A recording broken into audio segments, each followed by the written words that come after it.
So, for everyone at home, Brodor has an interesting conundrum tonight. We went to dinner at a high-end ramen place, which, yes, there is such a thing as high-end ramen, and he can't get back into his car.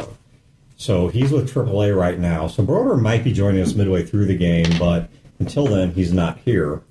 So, who wants to do the recap? Because I've got some boulets. If I only saw Brodor's notes, I would steal it from him again. So we went to this town that's Crothersville. That's outside of Dyersburg. And because that one girl whose name I don't remember was basically tried to... Kate. Kate. Zapped Junior in the neck with goat jizz. And yes, that's literally what it was. Literally what it was. Nice. And we were just so grossed out that we're like, anything you want, honey, just don't do it again. So she's like, yeah, you guys... Please don't skeet on us. You guys are with the Southern Army. You're going to save my town. We're like, no, we're not. We're trying to figure out a way not to shoot you. And so, anyway, it all comes down to basically... part of the group is like, well, we're white knights. We got to go save people because we're the good guys of the wasteland. And another part of the group was like, we really got nothing better to do. We probably shouldn't do this anyway. But there's a chance to steal some money from people by cheating at cards. So that's why we went. I don't know how he goes to white knights, like, at all. I mean, there were people in this group who was like, yeah, we got to help these people. All right, I'll accept that. Yeah, we need... Because I didn't necessarily say I was going to help anybody. No, you're not. You went along. Poe went along because it was better than staying in that shithole by himself. Or going to a fucking casino and... Right. Yeah, possibly... Philip went along because that's where Gil and them were going to go cheat the thing. So it's like, let's go prove that she's wrong and... Let's find out what really is happening here. So these guys no intention of saving anyone. So these guys are like, I'm not saving anybody. I'm a nihilist. Fuck everybody. Was like, hey, you got bombs? You're going to blow up people you don't like? We're down. Give us those damn bombs, and we're going to blow up people you don't like. So, I don't know what to call that. Terrorism. Yeah. But whatever. In D&D, they call it chaotic neutral. Right. So these druids went out to the woods. They met with this people in the park. They found that there was some Southern... I keep wanting to say Northern Army. I don't know why. Southern Army Jeep that was burned out and some bodies that were very poorly trying to being disposed of. And they were talking about plans and stuff. That's kind of where I get a little hazy because things started going pear-shaped at the casino, and there was some flipping back and forth, and I really wasn't paying attention to, like, the story. I was more paying attention to Gil getting shot. Yeah. I understand that. So there was story and stuff going on in the park, and I remember, like, telling the guys, like, all this good stuff that you're doing, all this cool planning and role-playing, we're about to make all of that null and void. Because you're about to die. Yeah, because we're going to die, and... You missed the important part of Brodor didn't get the Beethoven. Yeah, well, I don't want to steal that story, Wayne. So Brodor's notes got the Beethoven, but not for Brodor. So the whole thing going pear-shaped is that Marlene and Gil, we're going to go in this casino, and we're going to cheat at cards, and we're going to get some money from them. Just to say, hey, yeah, we went to this town and we did a thing and there was nothing going, so we left. And we at least made money off of it because we had nothing better to do in the other town. So we start doing it. We get a bit of money. There's some wins, some losses. I think we generally came out ahead. Yeah, you guys came out ahead. Especially Marlene. She really made up a big deficit. And then the owner of the casino basically called Marlene upstairs. And Gil was cashing out chips. She went upstairs, and the guy was like, blah, blah, blah, blah, blah, blah, blah. All right, let's stop with foreplay here. You got a truck. I want it. I want your guns. When I say guns, I mean, your gunsels. I want to hire you guys to be part of my whatever the hell this is, army or whatever. And Marlene's like, well, no. Cool, though, thanks, appreciate it, but nah. And she was like, well, yeah, I'm just going to walk away. And, she did, until she couldn't. Then Except she didn't just walk away. She ran into the bathroom. she ran to the bathroom. It was a pretty smart move. If she'd have walked away, it would have been over. Would it? If she had kept running, maybe? I mean, maybe before they could have gotten organized. I mean, yeah, she would have... She might have been another body next to the dead body in front of the casino. Yeah, she had the I lead. would've- She could have...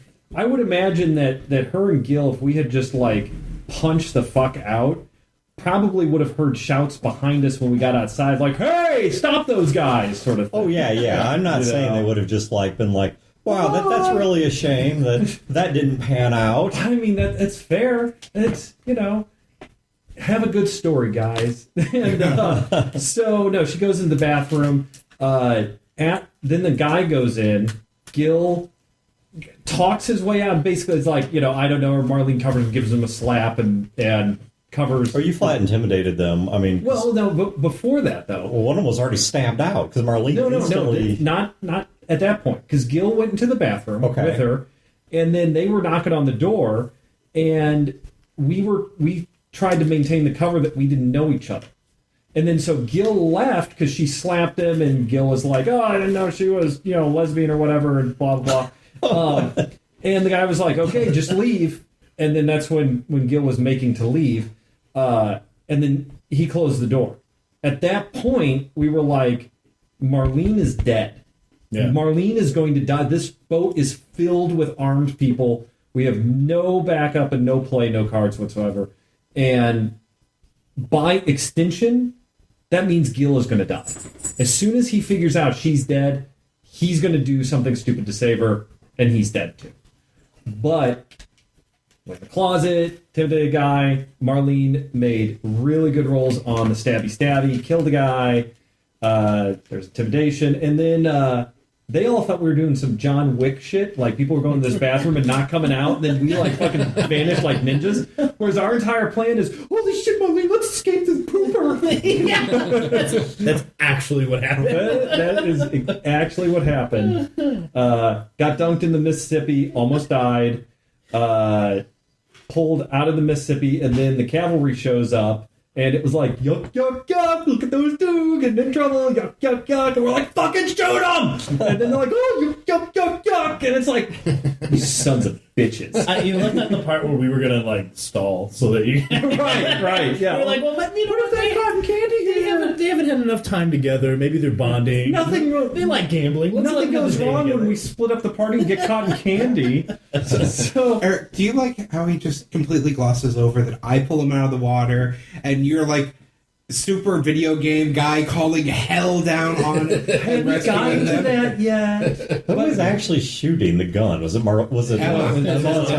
Is Emma shooting? You Through his eyes with the goggles. Junior got in the goggles and was directing the fire, and he destroyed the You went back into of the the fucking you went barge. into the Junior Commando mode that Junior just flips on and off, and that we try to pretend that doesn't happen. The characters do. So you throw Philip a golf bag. Yep. Which is like, who's going to use a golf bag? What the fuck do a golf bag? Why do you even have a golf bag? Comes really handy later on. It fishes us out, and then we drive the LAV, is it called? Yeah, light armored vehicle. The LAV into the casino, not the boat, but the casino front part that Fat Tony just loved doing that. Back and forth, and then we got them all to surrender. And you guys blew the back top off the boat. Yep. And we were gonna the aft foredeck or whatever the hell it's called, the top deck on the aft, you blew off. And Gil was not actually gonna kill anyone. Like when I was having Gil leave, I don't think I was having him take his gun. I did not plan on killing anyone. And then Marlene stopped him and was like, basically telling me mess with the wrong fucking psycho. And so Gil fished his gun out of the wet clothes, came out and was like, one of the guns, not his gun because it was in the casino, and started ordering him around. They brought out the guy, Mr. Stevenson, and Gil asked him, "Did you put a hit out on Marlene?" On my Zachary friend?" Stevenson. Yeah. "Did you put a hit on my friend?" And you were like, he didn't say anything, but he, defiant, yes, stared. Then I lean in, and too quiet for the mic to pick up, Gil says, you messed with the wrong fucking psycho, and then shot him in the head and killed him. And then got our stuff back, and then it was like, well, there's more stuff to get in there, and Gil's like, I'm going to sleep. It's your show, Philip. And Philip's like, man, I've got a fucking golf bag. Fill this shit up. And from there, yeah. Yeah, and it's a lot of... I gave you, I think it was 200,000 in barter value of junk. And mostly coinage, like precious metals and such. But there was still a substantial, because the part of the boat that you guys never got to, and so I was hiding, because you could have snuck into it, was the administrative area that had a whole slew of lockers. There's no poopers back there. Well, actually, there is. There's one right there. Oh, we could have gone in there. We could have gone up the pooper. There's actually a kitchen and another bathroom right there. But yeah, you guys... So they had these lockers, or like these cages, that were full of stuff they had taken from not just the town, but also the caravans passing through. Basically, the casino's winning. This was their vault. And so you guys got a cut of that, and the town got most of it. Sure. We can't take all that shit with us anyway. Yeah, and so the new... They were walking out of the village. These poor people who can't even fucking eat anything. They've had everything taken away. Hey, can you guys help us carry this shit? We got loaded up. As we're driving out, we're doing like the Queen wave. You're welcome, guys. See ya. We had to free all the prisoners, and we took the guy that runs the railroad. Yeah, so you now have with you Mr. George M. Billingsley, who is the railroad mogul who is responsible for the railroad that is basically allowing the nation... Picture him in a seersucker suit holding a mint julep. No matter what the situation. You are not wrong, though right now he's in kind of battered road clothes. But still has a mint julep. He's been in... But our new goat is licking the mint julep. Oh. That's right, with the goat. Yeah, and kind of left out, I guess. That Sal is no longer named Sal. Yes. He killed those people from the Southern Army, too, and burned their Jeep up. Mm-hmm. Yeah, the guy that owns the casino did. And the guy we left in charge is a psychopath and cut the dude's head off. Cut the mayor's head off. Yeah. And exiled his wife. No one should have left him in charge. And no one should have fucking left him in charge. And this man is running the town. And what, do you want to go be a hero and rescue the town from him? Not anymore. Everybody gets one. They get one. Right. I should give you a bullet for if you can tell me what that's a reference to. What is a reference to? Everyone gets one. Spider-Man. Well, not just Spider-Man. It was Family Guy Spider-Man. Nope. I say he's about to lose it because you were about to cock block him on it, Wayne. But because you get nice try, Wayne. But he got the Family Guy Spider-Man. Yep, Family Guy Spider-Man. Everybody gets one. Tell him, Peter. Everybody gets one. I guess Spider-Man says everybody gets one. There's no Spider-Man in this universe, but nonetheless, you still get one. I mean, we don't know that for sure. No, that's true. That's somebody true. Mutated. Never argue the universal negative. It's true. All right, it could be like the antagonizer. That's true. Around my whip. You guys. That's a sticky situation. No.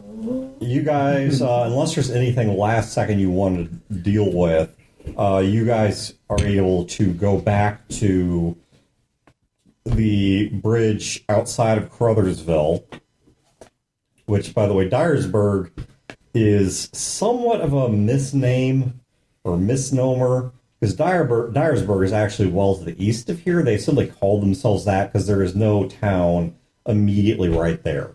Dyersburg is the closest thing to the east in terms of major towns, and even then we'll put major in quotes, like Lenox and Findlay are closer. But you're crossing 155 over the Mississippi River. So unless you guys have anything else you want to do, either in Crothersville or with that like commerce cult that runs the bridge. We want to never talk to them again. Okay, so Wayne, a little weird. For passage over the bridge, I believe it was 1,500. I don't remember because he upcharged it by a little bit.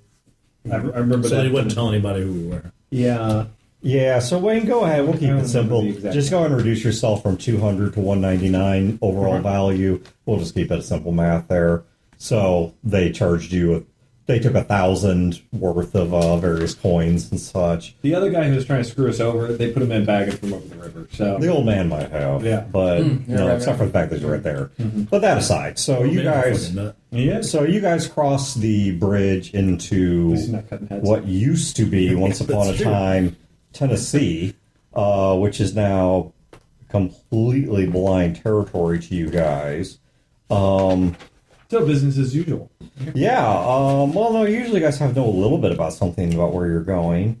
The only thing I discovered is that I'm going to have to not name a few more towns on your path because who named these towns? Racists. Racist and weirdos. Like, I had to, so somebody asked me where the last game took place, and I think that's because they were trying to look up the park, which now that you guys aren't there, I'll go ahead and tell you what it is, because it's less distracting. The park in Crothersville that you guys were in is called the Gay Oso Park. Is it so gay? Yeah, I mean, that's its freaking name, and on your path now is Nut Off. No. Gayoso Nut On? Yeah, Nutoff. I wish I was making this up. I'm not.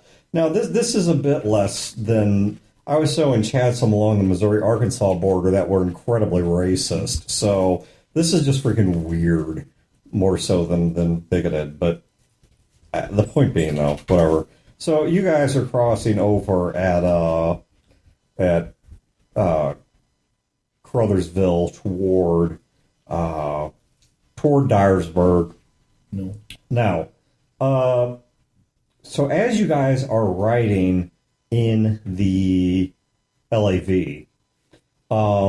it's a little bit more cramped because it was cramped to begin with, and now you've added yet another person to it. And a goat. And a goat. And a goat. Which is apparently named Fido. Yes, you have a goat named That's right, you named it. Fido. I did not name that goat. I don't say we, because Gil had nothing to do with any of that. In fact, he's asleep. He might not even know. It is a valuable goat. I don't remember who. Didn't chop was it that up you that and eat asked for yourself. that? No, it was gifted to us.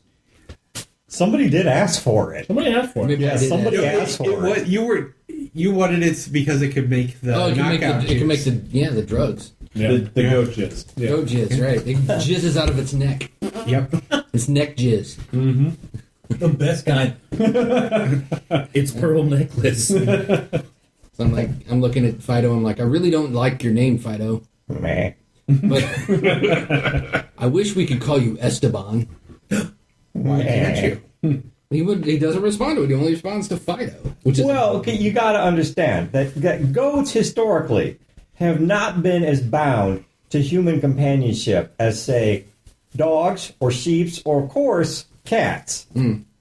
That goats have been historically a field animal. I was doing it real quiet. So perhaps instead of Fido, it might respond to, say, Bessie. Bessie. I look underneath the goat. Is this a male goat or a female goat? It's a female goat. We could milk this. Make cheese. You do that if it's male, too. Can you? No. It's a different kind of cheese in here. Oh, okay.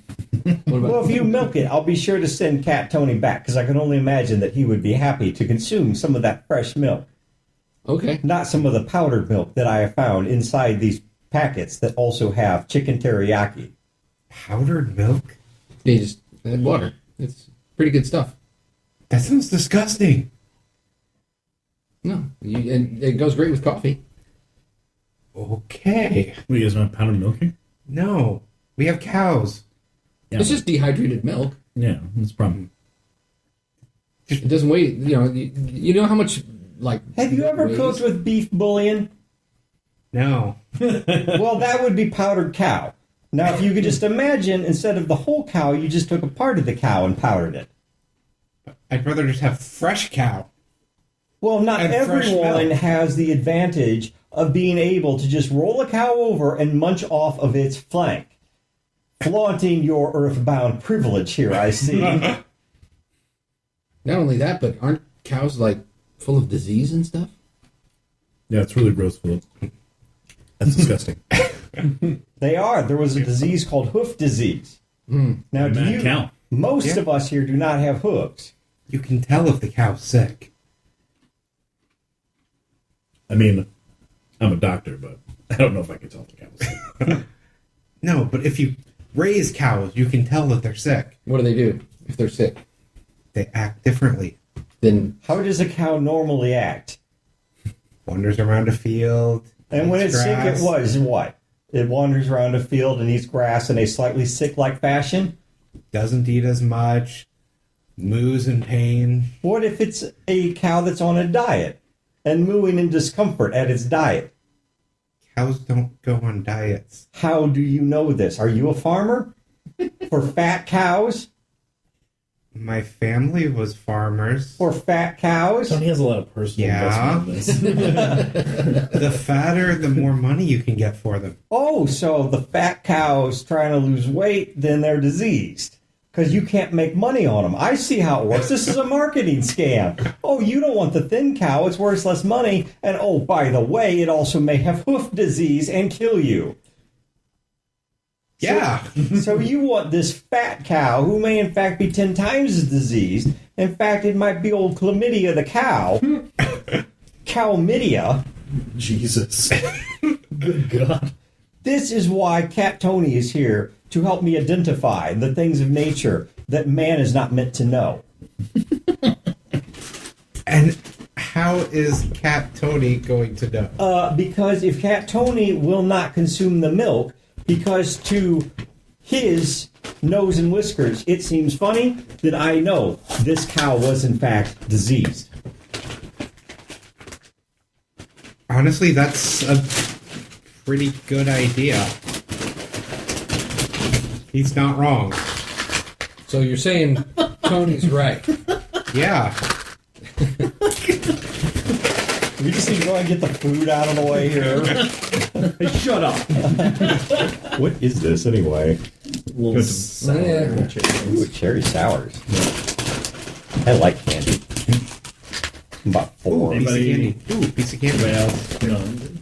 Because you can then turn around and cook them. I'm surprised those are so good. I bought those forever ago. They have more salt than Oh, yeah, there is no. on the planet Earth. It's Yeah. just surprising. That's going to outlive us and McGyre's corpse. Yeah.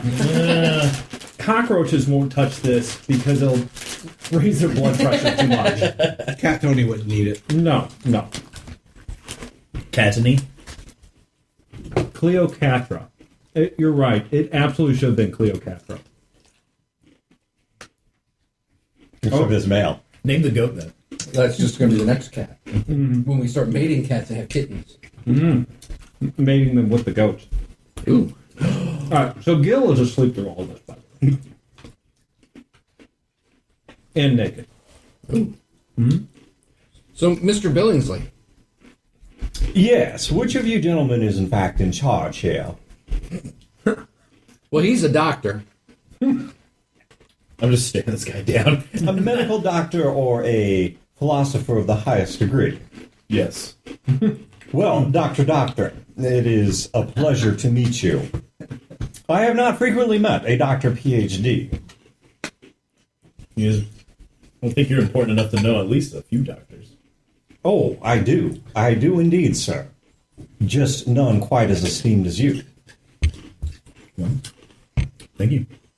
What are you doing in the shithole? Well, I happen to have been in the process of traveling north to oversee an unusual extension to my rail lines.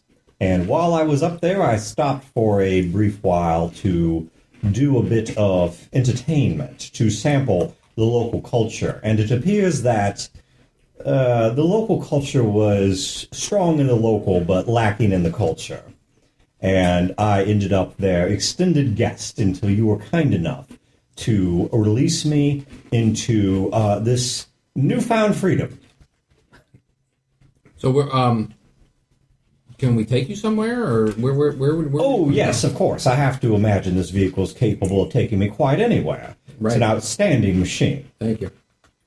And I was thinking that perhaps you might be so kind as to allow me to return the favor of your hospitality.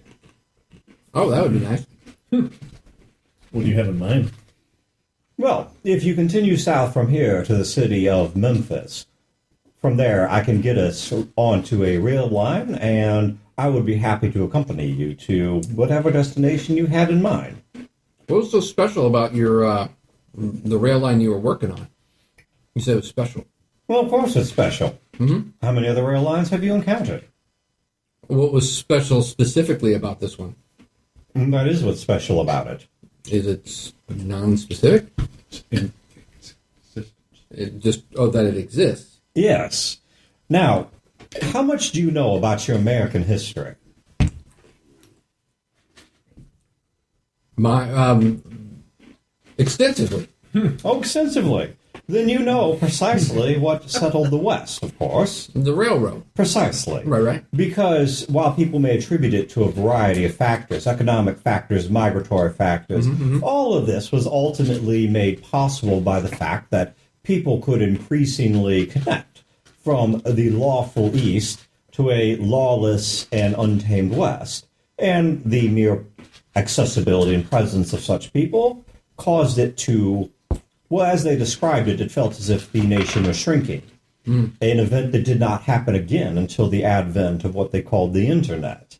And now, it struck me that as I looked upon the fallen state of the once great United States of America, that the only thing that would bring it back together is the same thing that brought it together in the first place, which is its accessibility of manpower and communication. And the best way to make that possible is to first have an infrastructure that moves the manpower that can create the communication and other factors. And thus I began reconstituting a great railroad. And my goal is to span all the way from the East Coast, eventually out to the West Coast, and all points between. Now, that is, of course, a goal that may not be seen until my son's day or my grandson's day.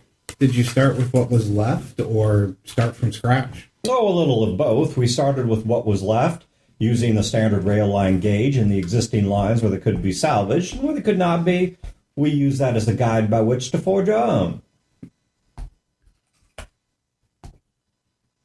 Seems pretty hard to have a certain security for the railway. It seems kind of hard to kind of hold that down for yourself.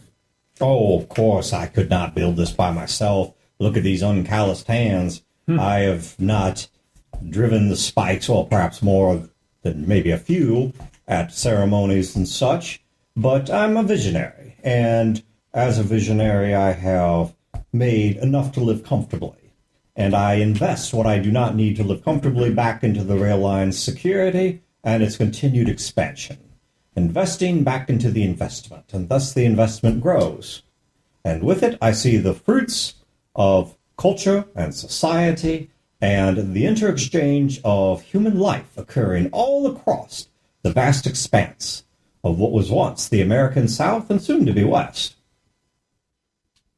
And there was nothing in the West. Well, that is yet to be seen. From what I understand, there is not much through the deserts of the West until you reach the farthest points of the West, but we'll find a way through, and the rail line itself will supply the people that will tame that great uncharted area. Are you going north and south as well, or? Well, there are obstacles to that. I hope so.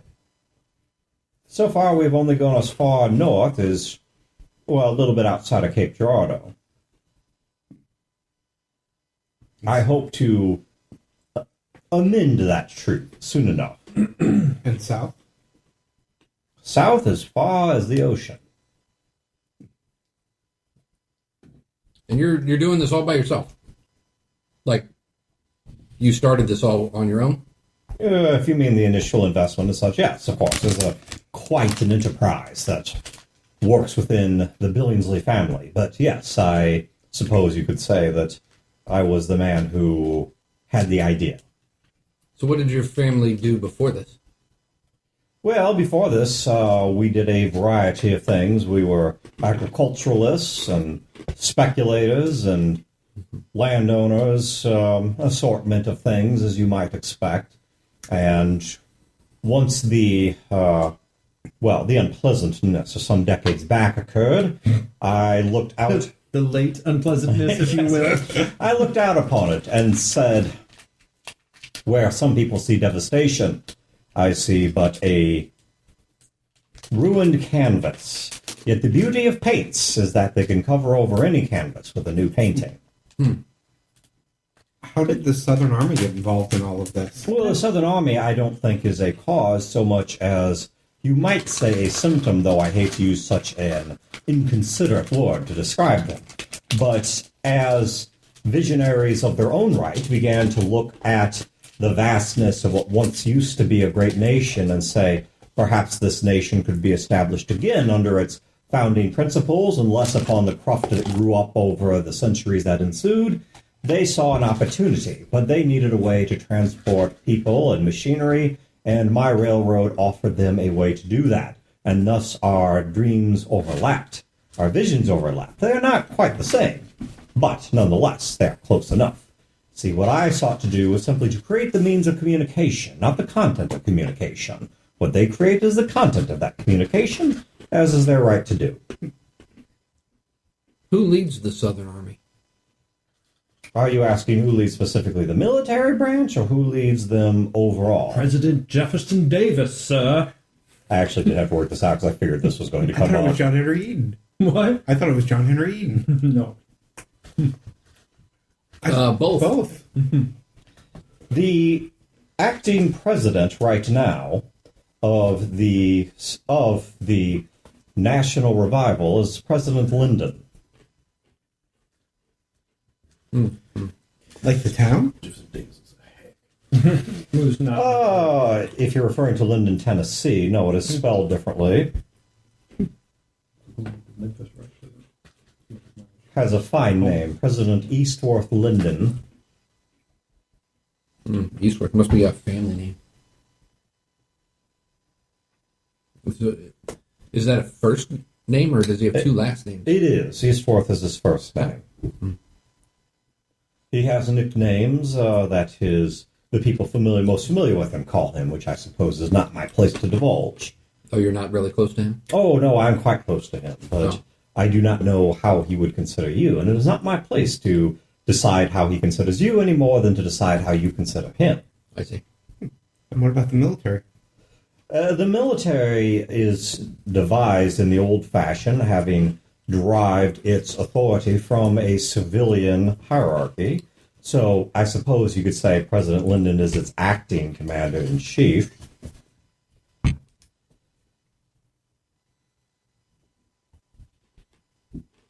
Let me give him a name. Gil walks by as they're talking, bleary-eyed, still kind of shivering, butt-ass naked, to one of the containers in back and pulls out some fresh clothes. Don't mind him. He's always half-staffed. No, right now they're up in his throat. There is a general by the name of Barrett Stanley who oversees the joint operations of the Army and Navy of the National Army. Oh, there's a Navy, too? There is. Oh, Smaller in scale, still starting up. okay.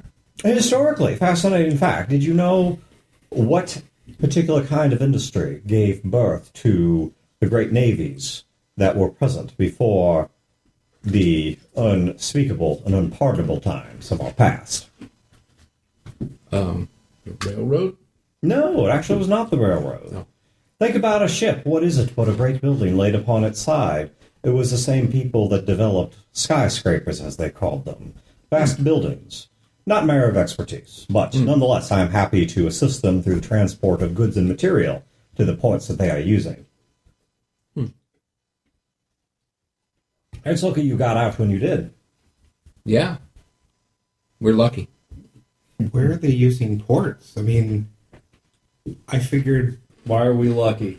I assumed Jacksonville held the ocean. Jacksonville holds the things that matter most, but so long as we don't interfere with them, they don't interfere with us. There's actually something of a... Well, I suppose I should wait until I know more details once I get back to my wires. You said we were lucky. Gil's like putting on a shirt. We're lucky to get out of there. Out of where? You came from north up towards St. Louis, did you not? Sure. That's what was being whispered when you first showed up? Surely you don't think that squabble is over.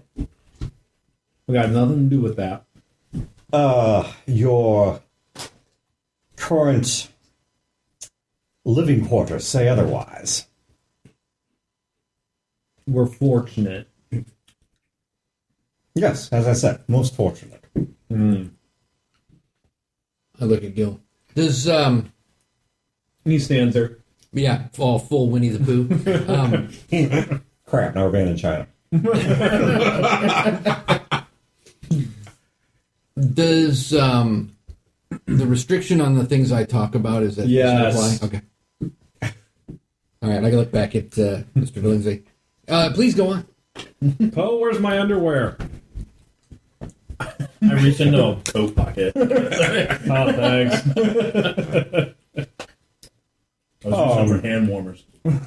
Well, I'm not one to make much of bluff and bluster. Is there something in particular you'd like to know? Well, I mean,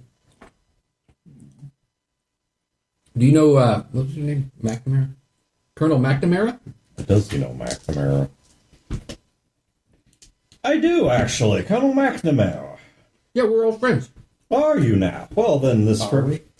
This, this trip should be both pleasant and fruitful. Just trip, not present. This trip should be both pleasant and fruitful for you. Oh, good. So, from Memphis, are you... I can take you almost anywhere throughout the... Is Are she we in going- Memphis? What's he getting? I don't know.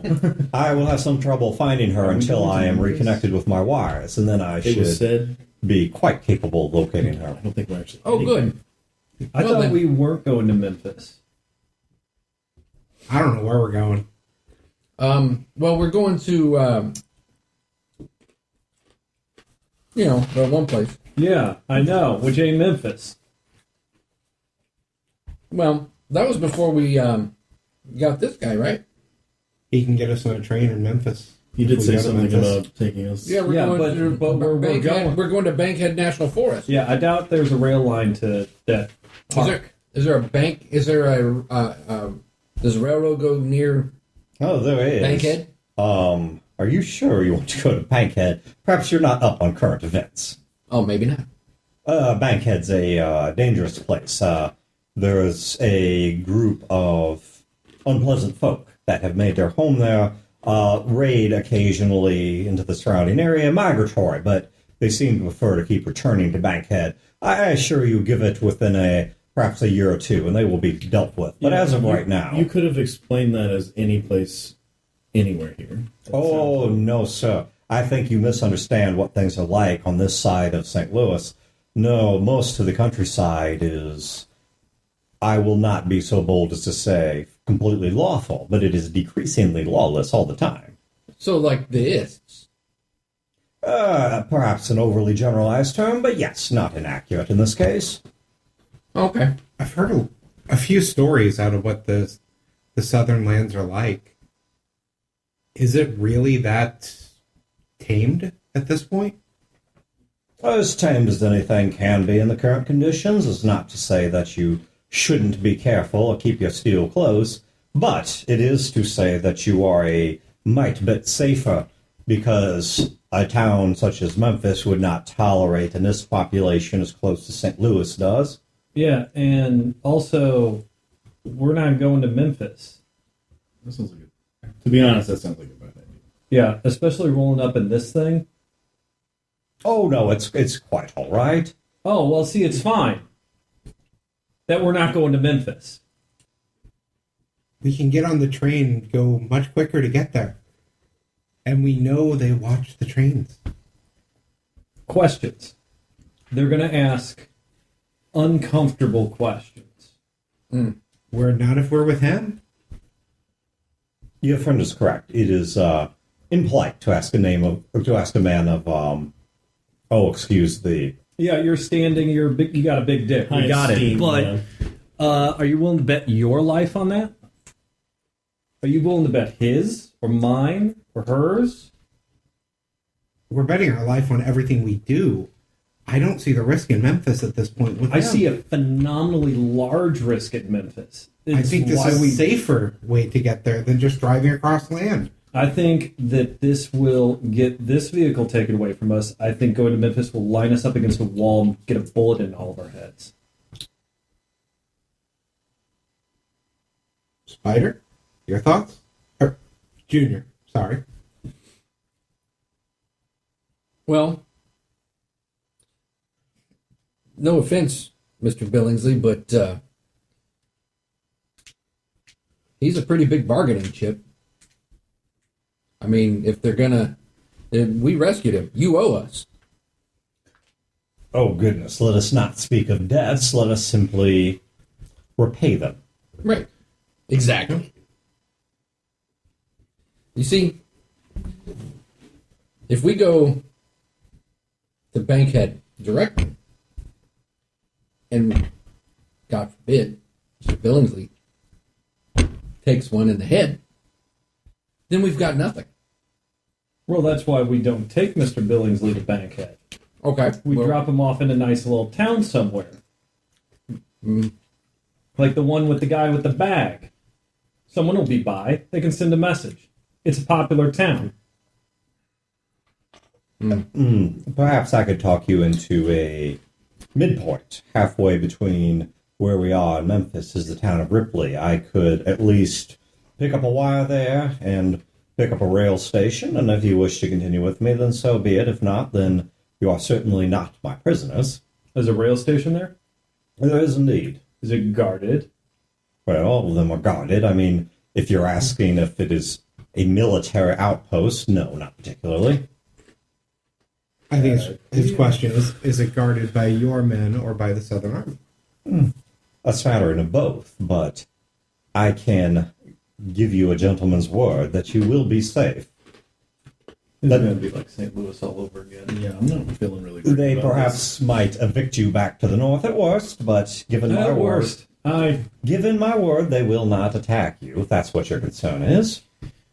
So, we take the chance of losing ground, coming all the way back, all this way we've already traveled, to go to Memphis for this man. This man is one of the most powerful men in the entire southern region. Okay, so I don't see the big deal. What are we getting out of this other than a train ride? Safe train ride there. Not having to go through towns and pissants and running into another bridge that somebody wants to blow up so they can get us to do something. But the risk of a train ride is higher than us in our own No, it's vehicle. not. The train ride is much safer you than do us know in our this own isn't vehicle. our vehicle. Yeah. Yeah. You do know how we got it. Gentlemen, I do not wish to raise an unpleasant subject, but there is a disagreement that is not simply between you and the National Army, but between you, the National Army, and as the third axis, Jacksonville, over to whom these vehicles belong. Exactly. And if the National Army is able to reach agreement with Jacksonville, I, by extension, can make sure that you are included in said agreement. See, the thing is, Jacksonville's not going to agree to We're- that with us. we're overly concerned about the National Army, mostly because we're afraid that they're going to take offense to some of the things that we've done. Oh, God forbid, I would not allow it. And so what I'm suggesting is maybe the safe return of Mr. Billingsley here might square our ledgers. Is that a right term? Yeah. Okay, but who are you to Jacksonville? All right, Tony, stop the truck for a minute. Okay, he pulls it over off to the side of the road. Gil's actually dressed now. Oh, thank God. I mean, his zipper's not up yet, but thanks. I've been working on a song, and he wants to hear it. Yeah, let's do it. Okay. I wish I were in the land of kitties. Hooray, All right, so hooray. all of us are going to get off, have a private conversation here. All you can hear is, Roll down the window, Tony. I can't hear it. Oh, cinnamon seed and sandy bottom. I Way walk down out the south, truck. cat's not forgotten. Look away, oh, look away, look away, kitty land. that's great.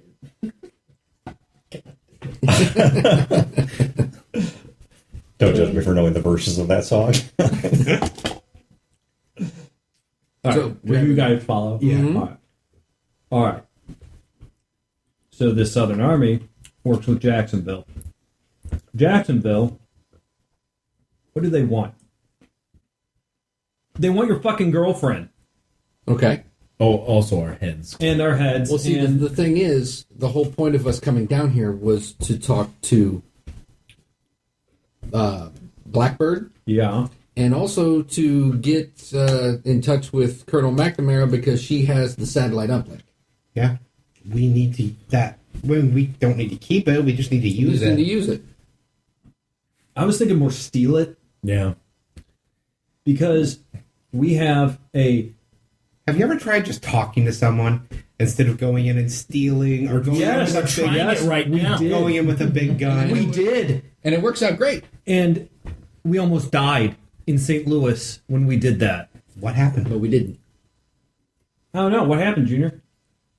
Well, we left. Before that. The part where you told them that we were agents Oh, yeah. for Yeah. Jackson. And it worked. And we almost died. And we But- can never go back to St. Louis again. Did they shoot at you? I think you're missing the point here, Philip. Because when I met you, Marlene was trying to send a message back to someone in St. Louis, a report back. Because she gets this weird old guy fetish thing with this one dude back there. Seemed like at that She has point a she shit- thought you were in good with St. Louis. She has a type. Yeah. Junior here seems to think you're in good with St. Louis. Have you I met have no Junior? idea. You're using a lot of really bad examples. Yeah. You're supposed to be on your side Have about you this. met Marlene? Have you met Junior? Okay, so here's the thing. Who wants us dead? Jacksonville. Well, everybody, but Jacksonville especially. Who works for Jacksonville? Most of anybody who The Southern Army, maybe? Who controls Memphis? Yeah. And Southern Army whose- doesn't work for whose Jacksonville. truck do we have? Who did it belong to? yeah, I think that was Southern Army. So when they did what? Invaded a town we were in that we also helped. Oh, how were defend. we able to get the truck though? If they were invading? We did this thing where we killed everyone. Yeah, and so I don't think this guy is worth what our tab is. That's the problem. Do they know that you're the ones that dropped tungsten rods from space? So we need to. So they're going to put one and one together. One where we came from. I'm not saying you move down south and stay south.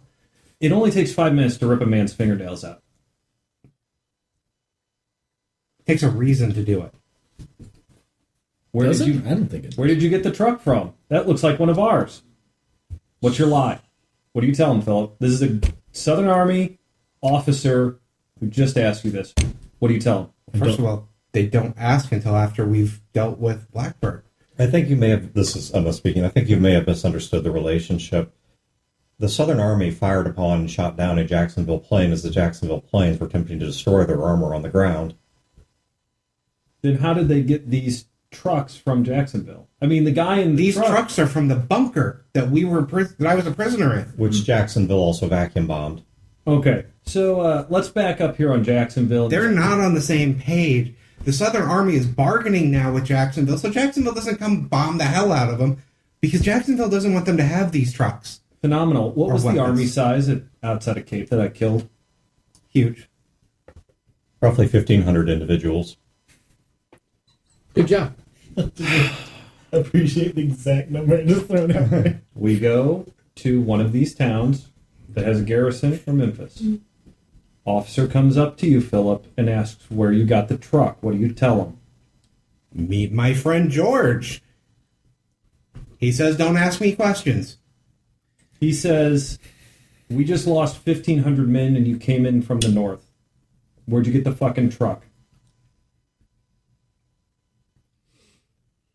You assume he's willing to ask questions of... Yes, I do fucking assume he's going to ask questions after 1,500? Yes. 1,500 men died. Approximately. Where did you find this modified truck? Where did the truck come from? Yes, they're going to ask. They're not going to care. The truck was broken, and we fixed it. Which is the truth. Where'd you get it, though? Where'd you find it? You can tell them, Kate. Because that's going to be where it was broken at. You got it from Cape. What were you doing in Cape? Why don't you come inside? We got some questions for you. Some things happened at Cape. And they're going to separate us. And they're going to start sweating us and leaning on us. And if your story doesn't 100% match with his story, it ain't. And match with my story and Poe's story and Marlene's story, then they're going to lean on you real hard. None of that is going to happen. Do you realize the entire southern country, army, whatever you want to call it, is built off of that man's railroad? That is the most important man outside of the president. We show his face, they're going to shut up because you don't interrogate him. Let him be the one to talk. We're going to die if we do this. So This is our safest way through. The only way we die is if you start yelling at people and pissing them off like you do every time we roll into a town. I mean, he has a point, he's but not wrong. he's not wrong. Yeah. But we're still going to die if we go to Memphis. I think Marlene's on our side too. She hasn't said much. I know. Yeah, That's silence 'cause is consent. she's drunk. Oh my god! Phrasing. Yeah. Jesus. So okay. So Mr. Billingsley is a problem then. So here's the other problem. He knows where we're going. He knows why we're going there.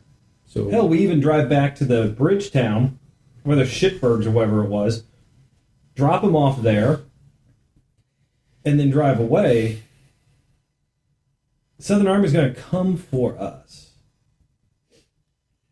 Like he said, just got to drop a wire. Yeah. We even go to that midway point, just going to drop a wire. We Why do saved- you think he's on our side? Yeah, we saved Because a we very saved him. We saved a very, very important man who has no reason to give a shit about us other than his excuse of we saved him. Who knows if he's actually genuine about that? We don't know this guy. You don't know this guy at all, and you don't become the most powerful person in an entire area by being nice. Well, we need to stop pissing off every faction out there. We have somebody here who is the most powerful person in the southern faction. Let's start trying to smooth things over so they don't shoot on sight. I mean, he's not wrong. No.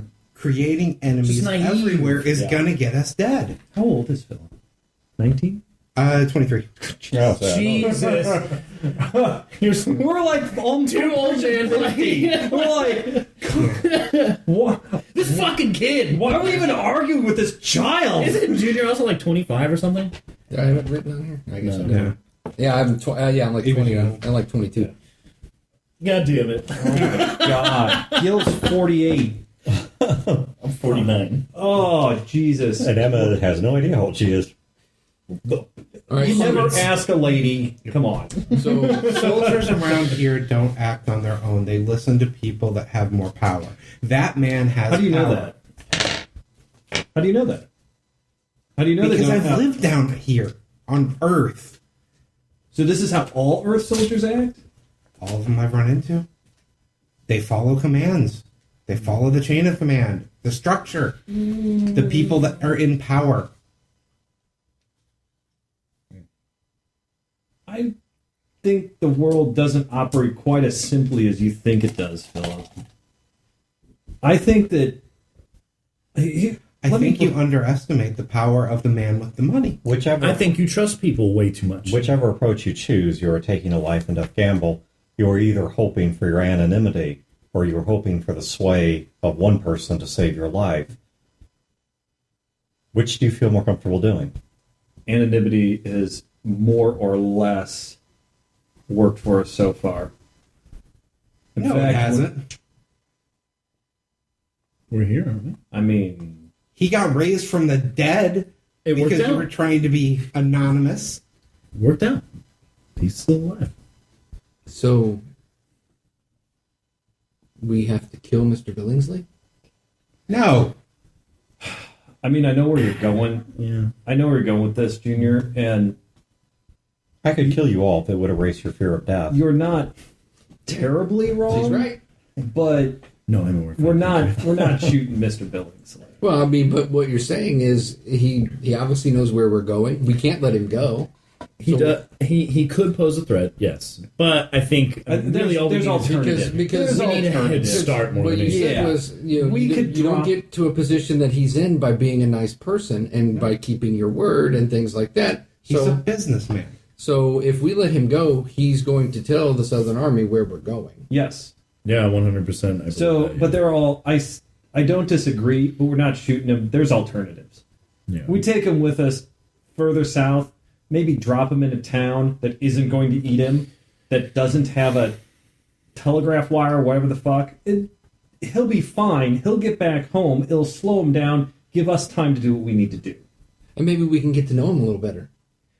You know, fuck it. Why not? Sure, that seems like a compromise. It just puts us back to square one when we have a huge step up here. Somebody that is a businessman that could potentially speak for you. I wish it was that easy to just have this person fall in our lap that's going to solve all of our problems and it just work out It's as not going to perfect, solve all of our perfect as problems. you want it to work out. But when has that ever fucking happened in the history of fucking ever in this world? Never. Have you tried making a friend that's powerful? When has it worked out for you then, Philip? How often have you met friends in power and then it worked out? One's coming to my mind that it didn't work out too great. This is the first real person with real power that I I've don't met know that somebody had power. with some serious pull in an entire city of importance. I think that's pretty good. He didn't have the power when I met him, though. And look where it got him. Exactly. And we're talking about someone with more power than what the person you personally know. Oh, we're Lee. talking No, about the. No. Yeah. I know Gil is like, Gotcha. what you guys talking about? I'm not saying he's a good guy. I'm saying he's a powerful businessman.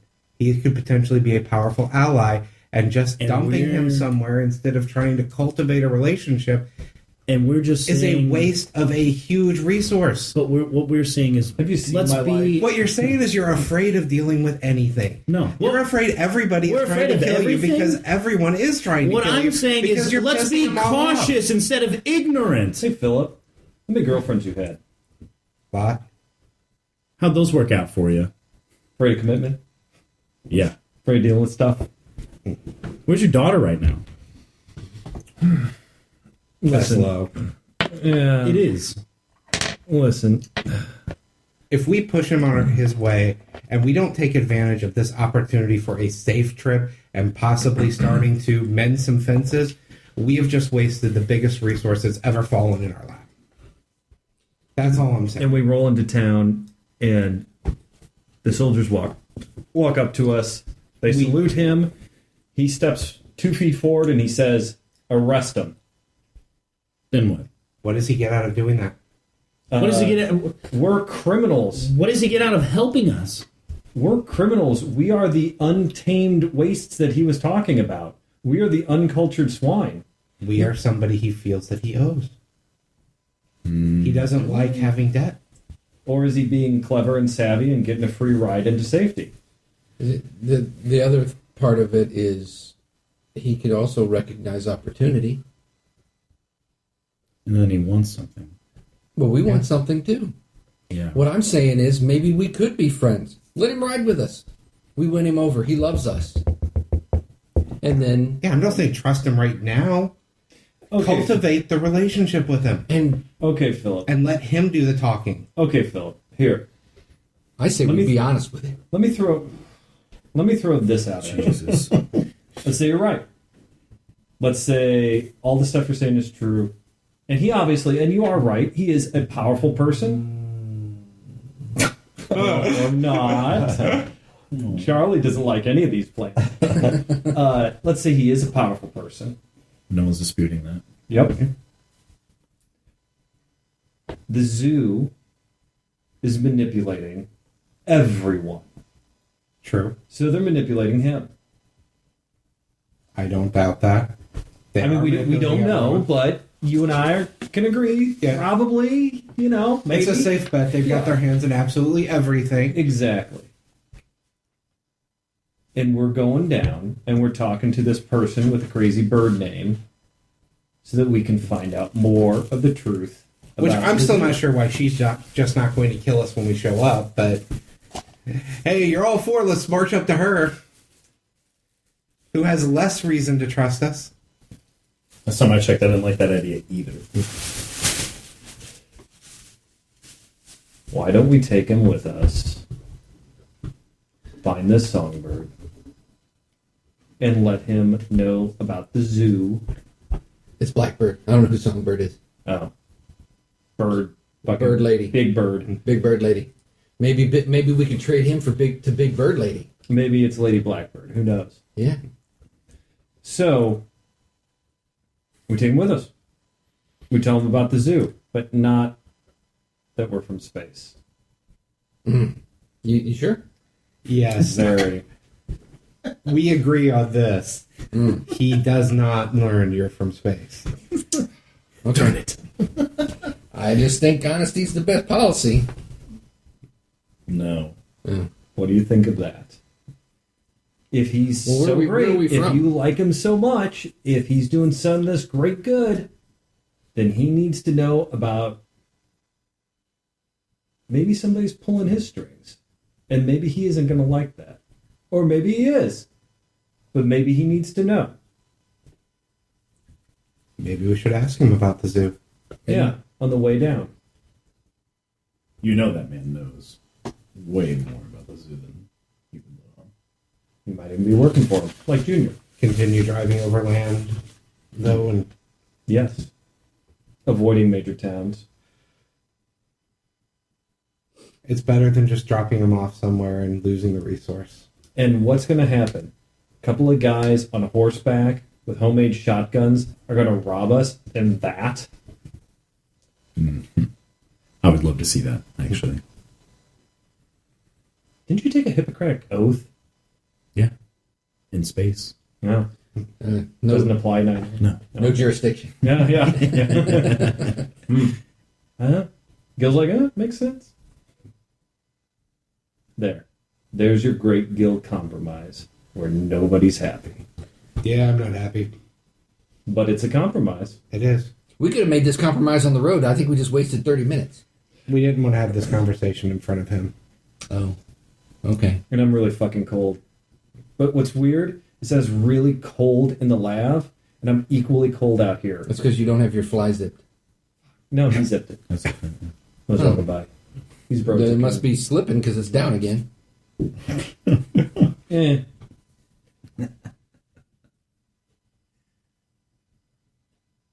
So we're not going to be honest.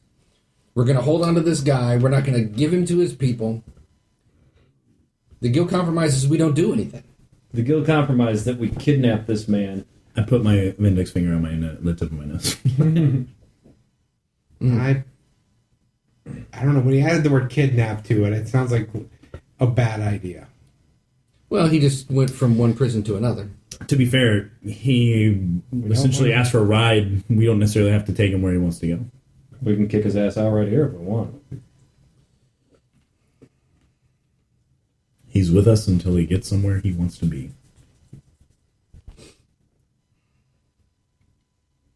Emma? Let's be careful of the wording, though. Yeah, don't say This guy doesn't have any kind of tracker or anything on him, does he? No radio waves coming off him? None that are active.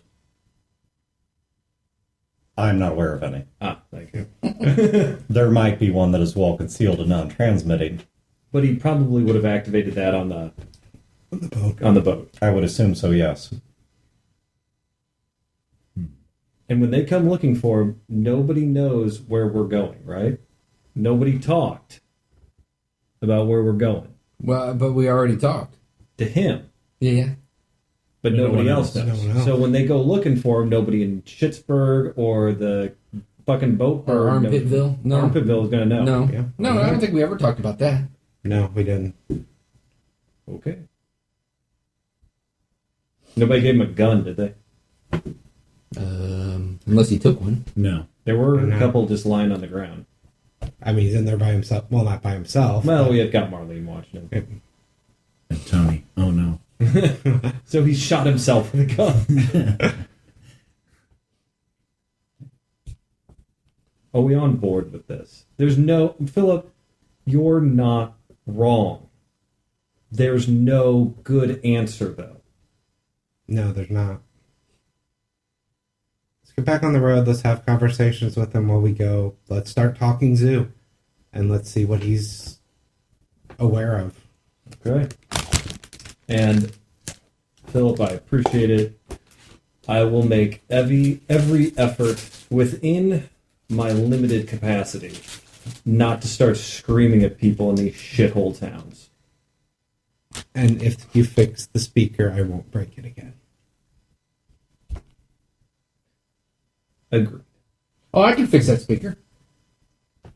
Yeah, I'll work on it. I'll just need a little wire. Why is wire sinister? Sinister? You were like, all I need is a little. Done. Don't let him take my wires, Mo. I need those wires. It's the only thing holding them that fly. That's right. That's right. So back to the truck. Okay, so you guys go back into the truck. I think the old people in there is what? It's Tony and And Cat Tony and Tony, Fido. Cat Tony, Fido. Well, I mean, I said people. It's just Tony and You scum. Tony, Marlene, and They're family. oh yeah, Marlene, who's she's riding that toilet like a pony. Nobody remembers Marlene. She's not recovering from the water as quickly as Gil did. No. That's because she swallowed too much of it. Yeah. So, As usual, she swallowed too much. all right. So you guys get back in the truck. So, Fat Tony says, "So, where am I going?" Philip, I'll let you tell our guest, Tony. Head south to the fucking Big Bird Park. Big Bird Park. Mr. Bellingsley, we're curious if you know of, there's a group out there. They all seem to go by animal names, and they all have, at least all of them we've met, have goggles like Junior has. Have you run into them? I have indeed. Which ones? Oh, the one that I interact with the most is a gentleman by the name of Goliath. It took me a while to figure out that is actually an animal name. Because, What kind of animal? well, it's not native to this part of the world, but if you're a well-read gentleman, which I'm sure you are aware that there is both a Goliath fish and a Goliath spider. I'm guessing he is named after the latter, as I cannot imagine anyone. Goliath. Oh, yeah, it's also the gargoyle. I cannot imagine But of course. naming themselves after a Goliath fish, particularly given its historically, more historical name. What do you think of their organization? Oh, I suppose it's impolite to gossip, but seeing as what you've done for me, I guess I can offer you a little bit of insight. I think that they have their own goals, and you have to be careful to make sure that whatever it is they want aligns with what it is you so happen to want. No one to tell them yes and no one to tell them no. And be aware that when you tell them no, they're probably trying for yes anyway. I'm sorry, what's this guy's name? His name is George Billingsley. Gotcha. George M. Billingsley. George Billings. George Millhouse Billingsley. They seem to have their hands in pretty much everything that's going on everywhere. That organization or The Goliath? organization. I had guessed as much. Haven't met Goliath. Have met others, though. You said there were two. What was the other one's name? The other one that I interact with seems to be a subordinate of Goliath, an individual who goes by Salamander.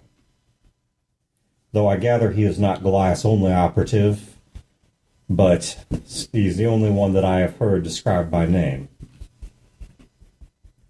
That's not one of the girls, right? No. No. I didn't think so.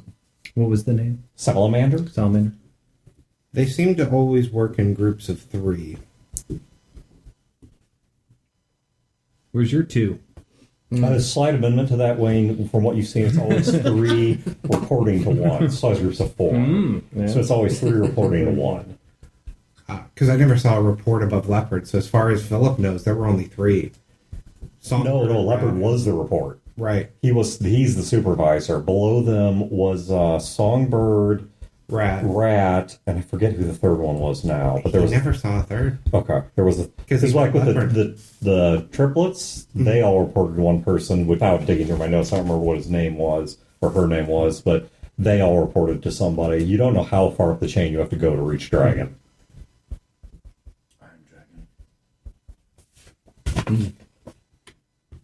Real game!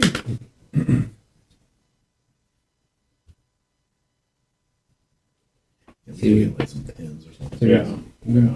We bring in the fresh cards, all of a sudden, real game starts up again. That's right. That's what was holding us back. I know. These note cards, Now Chad and I have been using pencils. for like 4 months. Yeah. There's like 10 different story plots on the Back to when Jack killed his wife. Yeah. Oh, sorry, did that spill? A little bit. Here, I got some paper towels. We can. Oh no. Sorry, the only drawback of real game. That's spill on you or just on the? No. Just on the table. Just on. Okay, we got And it. it fucked up your character sheet. No. Poe's dead.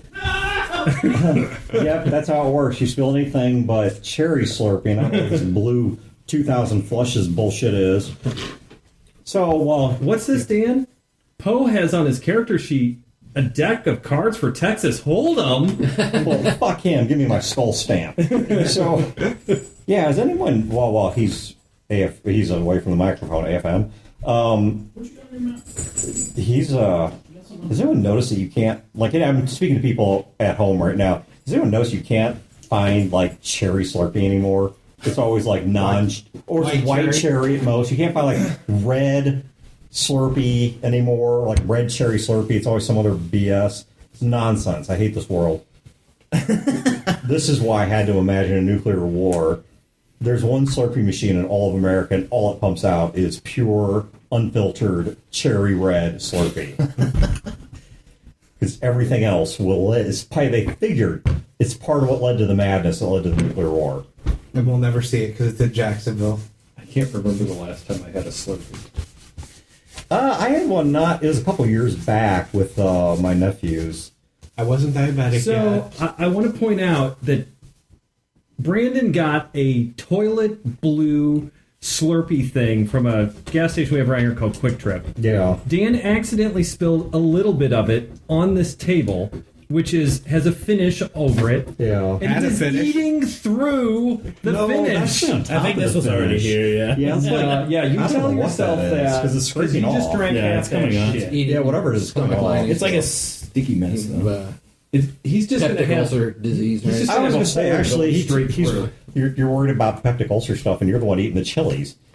This actually does slowly wear away your digestive linings. Right. Anywho, okay. Good. So, Maybe I want peptic ulcers. that's true. No traction. Don't king shame. That's true. People talk about how huffing paint kills brain cells. But what if those brain cells were cancerous? That's right. And so huffing paint is What You if just gave me a reason to start huffing paint. Yep. what if you were a glass half terrible full person kind and of didn't know it? Yeah, precisely. Yeah. What if you were the next Adolf Hitler? But you huffed so much paint you couldn't be. Right. Yeah. That was Hitler's problem. I'm He's a going to look painter. at Didn't huff every any of it. stoner differently now for the rest of my life. They could have been Hitler if not for the huffing paint and whippets and Yeah. everything else. Like, can you imagine someone doing the things the Nazis did while on weed? The answer is no. No, because you don't do anything. Right, yeah. You just kind of sit there and be like, whoa, I just had the greatest idea. What is it? I forget. Let's not kill Jews. Anyway, all right. Let's So write a movie about walruses. walruses are like if Wilford Brimley was an animal, but people are animals. Anyway, okay. So you guys get back on the. All right. So Chad, you got your answer through Yes. despite me knocking things over. So okay. So That was his All answer. right, so we were talking about what do you think of Brandon's drink? Was the question. Right here. I'm just glad none of it touched me. Left hook. It tastes great. Was it? So Have a taste? the zoo is part of We call them the So zoo. cold. They're part of absolutely everything with their fingers and everything. And It's not like orphages. we've learned that there is one of them that has left. Found out something that she didn't like and left their organization. And we want to talk to her. Well, can you give me perhaps something a bit more specific than that? I'm happy to help you if I... Have you ever heard the name Blackbird? She... not a name she prefers. Very few people... That is good to know. What name does she prefer? See, Philip? It's a name that I have heard said in whispers, but she is somewhat guarded about that name, has been known to kill people for uttering it. She prefers to go by the name Lilith. I love being right. Lilith. You may have just saved our lives. I know, right? You don't plan to talk to this. going on up here? We do plan to talk to her. We want to know what she found out that We're looking for them high. scared her away from them, turned her from them. You truly are taking your life into your hands. If I can offer a simple solution, if you know that they are worth turning away from, you already know they are dangerous and they are bad. Yes. Does concerning yourself with the specifics really matter? It does, because they're not going to stop meddling with the world. Enough to risk your life on. Yes. You do understand that whatever she used to be, she is now what you northern folk call an ist, through and through. That is my concern. There's no It'll mercy. be the third ist group we've encountered, Yeah, we're kind of like experts with at their this leadership point. and shit. Yeah. And I mean, I'm not saying we're like all big ball and stuff, but they're all We horrible. could write a book at this point. yeah. Well, and if... We should write a book. We high five. Oh no! It's one. It's only one. And given her My arm's gonna background, shut off again. I care about my life. you must assume, it is only safe to assume, that even she by herself will be more savvy and more skilled, in all likelihood, than any ist leader you have encountered up to this point. I'm also concerned that if she is as an issue against them, then she may kill us on sight for having Junior with us. Yeah, maybe don't wear the goggles. Oh, okay. Oh yeah. I won't be able to see You you know, well. I honestly didn't even think about that because I really don't think of you as really one of them, even though. It was impolite to ask, but I had presumed part of your mission to the south was to reconnect him perhaps with one of these cells operating within national territory. I don't know. Might be. He might be a sleeper and kill us all. Maybe. Maybe. Could be. Nemesis, no, that is not his mission. Oh, see, it's not. And it said no. Oh yeah, we know our mission. We know your mission, Mhm. lover boy. Yep. Speaking of which, Oh shit. Lilith, that's an odd name. Well, I suppose to be given at birth, but for one to select for themselves, why so? Well, isn't that the name of like a witch or something? Apocryphal Bible figure. But also like synonymous with like, Evil. or just man haters. Succubus. Sort of. In an Because then Marlene will fit right in. there is... She doesn't hate men. She just really loves parts of them. There is an apocryphal Bible story that prior to Eve, that Adam's first wife was a woman named Lilith, but she rejected both God and Adam, and as such was cast out. Oh. Maybe that's why she chose her name like that. Well, I have no doubt that all of those, like all of those of her sort, that she chose a name that she felt would reflect what other brand of fear she wished to strike into the people around her. Yeah, like she didn't like the group she was in and rejected them, and Yeah. yeah, Right. yeah. And maybe there's one called Snake. What? Just thinking. I like it. I kind of. Is it really worth the risk to try to talk to her, or should we change our focus? Well, the whole to- purpose of us going to talk to her is because she knew where McNamara was. Right? I doubt... I mean, she might know where Colonel McNamara is, but give me to a wire, and I can find her for you a whole lot quicker and more safely than talking to an Ist would require. Yeah, but you're coming with us. Well, but take me through any town that has a wire, and I could still get you the same information. I don't think we're going near a wire, though, right? We're not. Not that I know of. So, sorry. But maybe after. Well, as you prefer. Well, if you are going to see Lilith, I will respectfully request to stay aboard your vehicle. Yeah, that's definitely fair. Yeah, that's fair. We want to keep you protected. Yeah, we didn't rescue you for nothing. I suggest we have Hearts watch over him as well. Well, If we can convince Marlene. if we can convince Marlene to do that, So- Marlene. What do you think of that? I get full control of her. It's over to everybody but me. I also have full control of my balls right now. We should start drafting the command for her to give Hearts, That's because right. Step 1, kill Philip. Kill Philip. After Philip is dead, then Gil, and then Poe, and then Junior, and then just listen to whatever Emma says. And game. That's already the campaign. Voluntary. We show up every Thursday to have Dan play out as Tony, saving the world. Right. As only Catfax can. No, we'll play different cats. We can only communicate in meows. Right. So we keep you safe in the truck. We have our conversation, or we get killed and the truck drives away with you in it to safety. Sounds like a plan. Oh, I don't know if this truck will be safe. Just relatively safe. It's a relative safety. We haven't thought out this Blackbird plan very well. I think we have. Okay, out of character. Yes, there is a whole. We have. No, we haven't. Not really. And then, I don't know. I think we thought about this very extensively. No, there is actually a whole other aspect to it. Gil cannot say it in character. Yeah. In front of him, we would have to stop and get out again, which would be super exciting.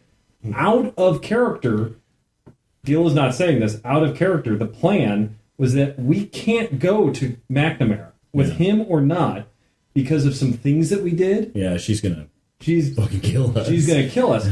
So the idea was to get to Blackbird, find out more information about Wait, the does zoo. Philip actually know about all that? I don't know. I'm not. Maybe that's why he's so defiant of us. But in addition, here's the kicker, though, is that if we could get her to help us steal the device from McNamara, that was the plan. That was the plan. That was one of our earlier plans we talked about. Yeah. Yeah. Are you going to say this aloud? No.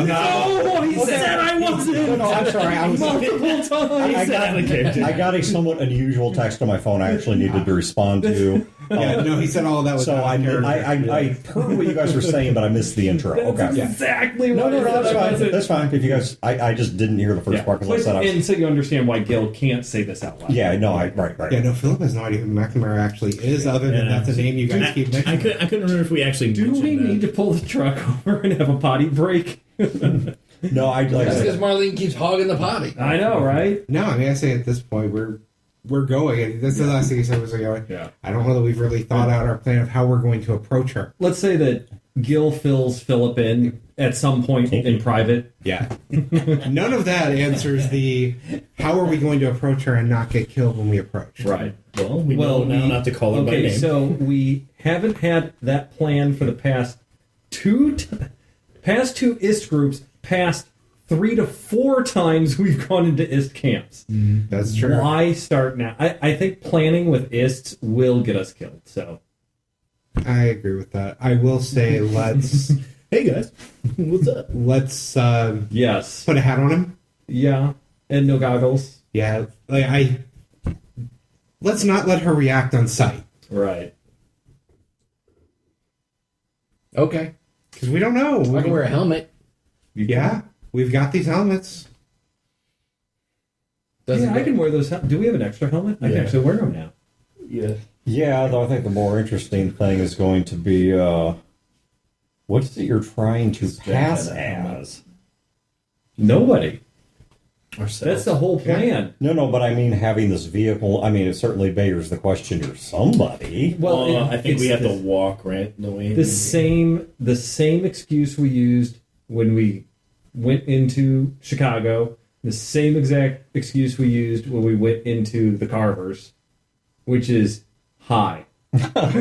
Fabulous plan. Okay. Or there's I mean- we're from space. I mean, like I said, we walked into in this four case, you'd actually issues, believe it. I believe. Yeah. With Okay. this plan. So looking at the path, even the most direct path from where you guys crossed to Bankhead Forest, Bankhead National Forest, you guys are going to pass through several towns where you could drop off.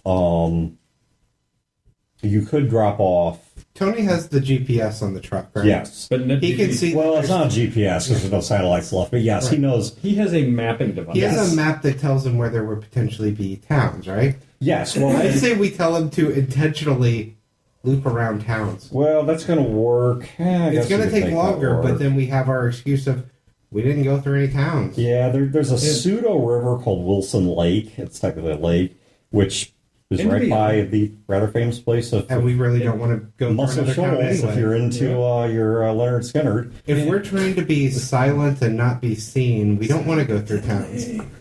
Well, and realistically, too, the group has been nonstop going. Like, and I don't mean driving. I mean, like, shooting, running, Yeah. not trying to die. Yeah, taking a little bit longer is not necessarily a bad thing. Also, if we're going around stuff, I mean, there are people looking for us. And Okay. hopefully, So throws you the guys trail a bit. are going to dodge any sign of civilization. Yeah. Yeah. For- We don't want anyone to be able to pass word back of I saw a truck go through this Okay. town. What if there's a town called Uranus? Do we go into Uranus? There is a Missouri. No, it's back in Missouri. No, Yeah, I was gonna say, there's I mean, Missouri. there might be one here. What if there's a Uranus here? There are some interesting named towns, but I don't see There's only Uranus. Uranus actually has a fudge factory. Yeah, you can get your fudge packed in Uranus. Oh, there is a Waynesboro. I've bought it there. Wayne's had his fudge packed in Uranus. Yeah. And they say thank you. Packs it. And they say thank you for letting me pack your fudge. Yeah. Mm-hmm. Yeah, okay. And they sign a little card that's All right, packed by- so by the following morning, you guys will reach the edge of the Bankhead National Forest. This assumes even relatively slow driving. So you guys will reach, I'll assume, I mean, do you want to approach it at night? I assume you want to approach it in daylight. Did we approach Chicago at night? I don't think so. No, we didn't. No, it was Did we day. approach the Carvers at night? No. Yeah, we did. Yeah, Did we? Yeah, we did. I thought it was Because a day. Yak let us in, remember? Yeah, but I thought that was during the day. Yeah. And we were walking. Oh no, he met us that morning. Yeah. You're right. We started there in the nighttime. but they were already watching. Is the us. intercom fixed, by the way? Yeah, I mean, we might. I'll work on it if that's something I can Yeah. get done. Yeah, because we got time. And we do have one. We have an extra helmet because Jack had one. Oh, I would assume we'd keep that. I'll There's no strip. reason not I'll to. strip one of the helmets, and I'll We buried use it with the it. comm, Yeah, the internal first comm in the to middle. fix the. It's comm. still Well, I on worked inside on this it a little fucking bit because I had burial it ground. synced It's a through hearts. Okay, so you're going to try and patch the speaker. the mic to the Essentially, I'm going to turn hearts into a relay, almost like you would with like a so radio you're not operator. repairing the wire. Yeah, no, he's enhancing. I'm enhancing it. I'm making it so that way The those wire's who wear getting the repaired, and while he's in there, he's fucking around with the radio. Yeah. So what exactly are you patching the wire? Yes or no? Yes, I am. Okay, so because Hearts is already set up as a relay. Okay. So because that was already done, I think last game. Yeah, So you my did. question is, are you fixing the wire? Yes, Our I am. helmets are set to relay through hearts. So can our helmets then use the speaker? Theoretically, yeah. Because that's how Emma set up the helmets to interact with each other was through hearts. Okay, so Eric, give me a 3d6 best 2 plus smarts. Your likelihood of failing at this is pretty minimal, but All right. But if you do, it's gonna shock your dick. Don't give many reasons to fucking do it. It sounds great. okay, make a state, Voluntary thing. make a state versus dick shot. Okay, yeah. So by the time that you guys arrive, you have successfully spliced the wire back. Okay. There you go. Hold on. No. Can you disable the bread Trying to be feature? stealthy. Okay, so that's what I need to know. So, are you guys approaching at night or at morning? Morning. Okay. So at morning, you're at the edge of the Bankhead National Forest.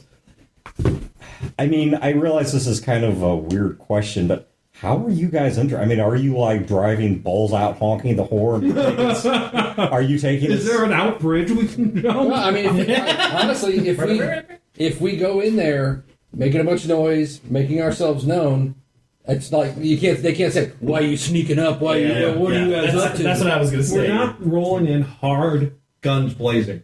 We're going 30 miles an hour. Okay, so this is a fly natural moment. Yeah. Okay. Yeah, Playing fly Van guy. Halen from the speakers out. Do we want to hang up like white shirts or something on the outside of the truck? I was going to say we should probably have some kind of flag or something. But is that going to be Gills visible at shorts. nighttime? Hey, man, We're going girls in during those the shorts. neighborhood. Oh, yeah, it's morning. morning. Well, how early in the morning are we going? Correct. I mean, not too early. I won't be tired. I don't want to wake up really. And if the guards are cranky. So you get up, I need my you go break. early, so the crackheads aren't up yet. Oh, yeah. Now Marlene usually sleeps in. There's no towns, right? I mean, this is like deepest territory. Yeah, nothing. Certainly nothing. You're past them if you like gas station type towns, whatever. But they're all abandoned. You're not finding any signs of civilization. Every 20 minutes, I get on the loudspeaker and I say, "We come in peace. We are looking to talk to the Lilith." Okay, within a couple miles of driving through the forest. This forest isn't huge. I mean, it looks like it's about 10 miles wide by about 20 miles in top to bottom. So wait, you're like campaigning to talk to Lilith through the woods? Is that what's happening right now? Yeah. We're going to talk to Lilith from like so many feet. You say it again. Yeah. Yeah.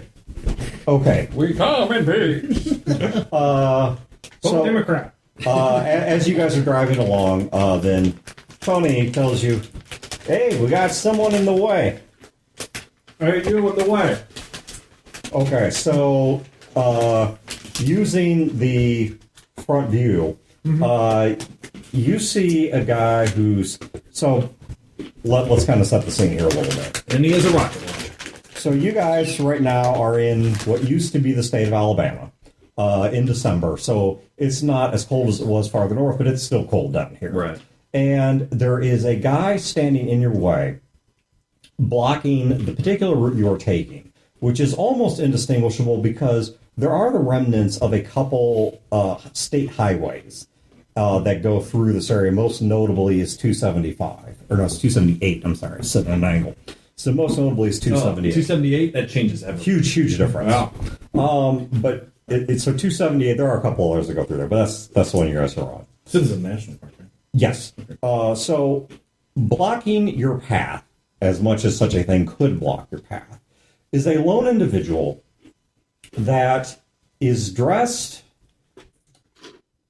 His primary clothing, or her, you're not really sure, appears to be almost like Bedouin clothing, meaning like it's white, loose wrappings that are draped around the body, wrapped around the head. This is clothing that you guys would know is normally meant to diffuse body heat during hot temperatures, which being Alabama, big shock, that's most of the year. All right, but being winter, it is not those hot temperatures right now. And so over that, this individual is wearing a couple layers of like a coat and a blanket-like shawl, and is holding what looks like some kind of makeshift blunderbuss, or what you guys would probably know as a dead man's gun. And that is all this individual seems to be armed with.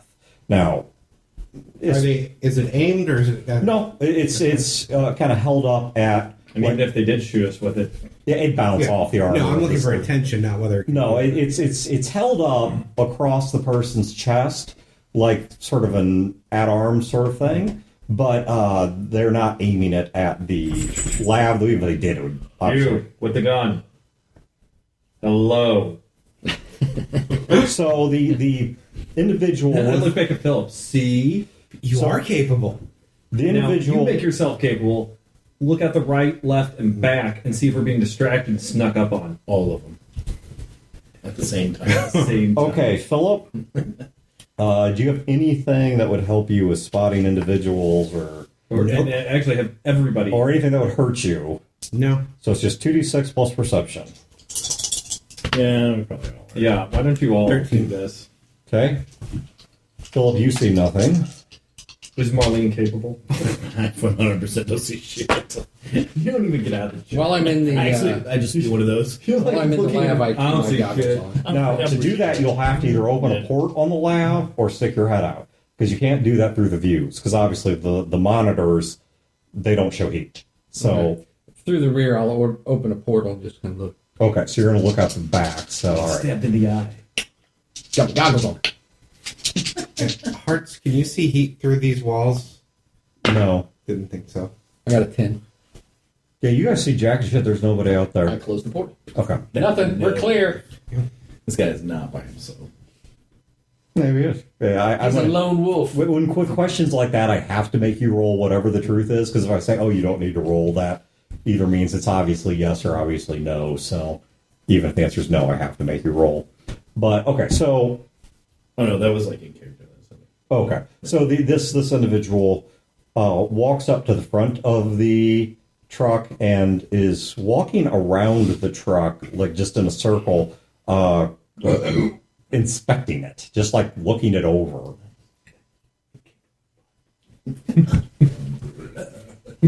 All right, and upon completing a circuit, they tap the butt of their rifle on knocking on one of the front Were we hatches. able to watch them through the monitors all the way around? Yeah. Okay, so they didn't put like a sticky bomb. No. We didn't hear a loud foam coming out. No, this individual's not armed like that. Yeah, you didn't see like them slapping a tar-covered bomb on the side of you or something like that. So they get around back to the front and bang on one of the front hatches with the butt of their rifle. Did these windows roll down? No. Okay. Do we have a port? All right, I opened the port. Okay, so you open the Be port. careful. Wait, do you So Be ready to maybe close the port. just So in at case. this proximity, you can see the individual. I mean, you only see eyes, but the individual you're looking to, based on facial structure, appears to be female.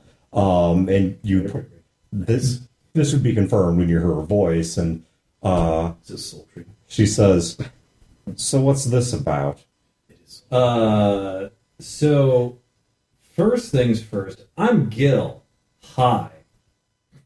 I made a promise to somebody. You're so bad at this. It really physically hurts. But he's trying. What promise did you come here to fulfill?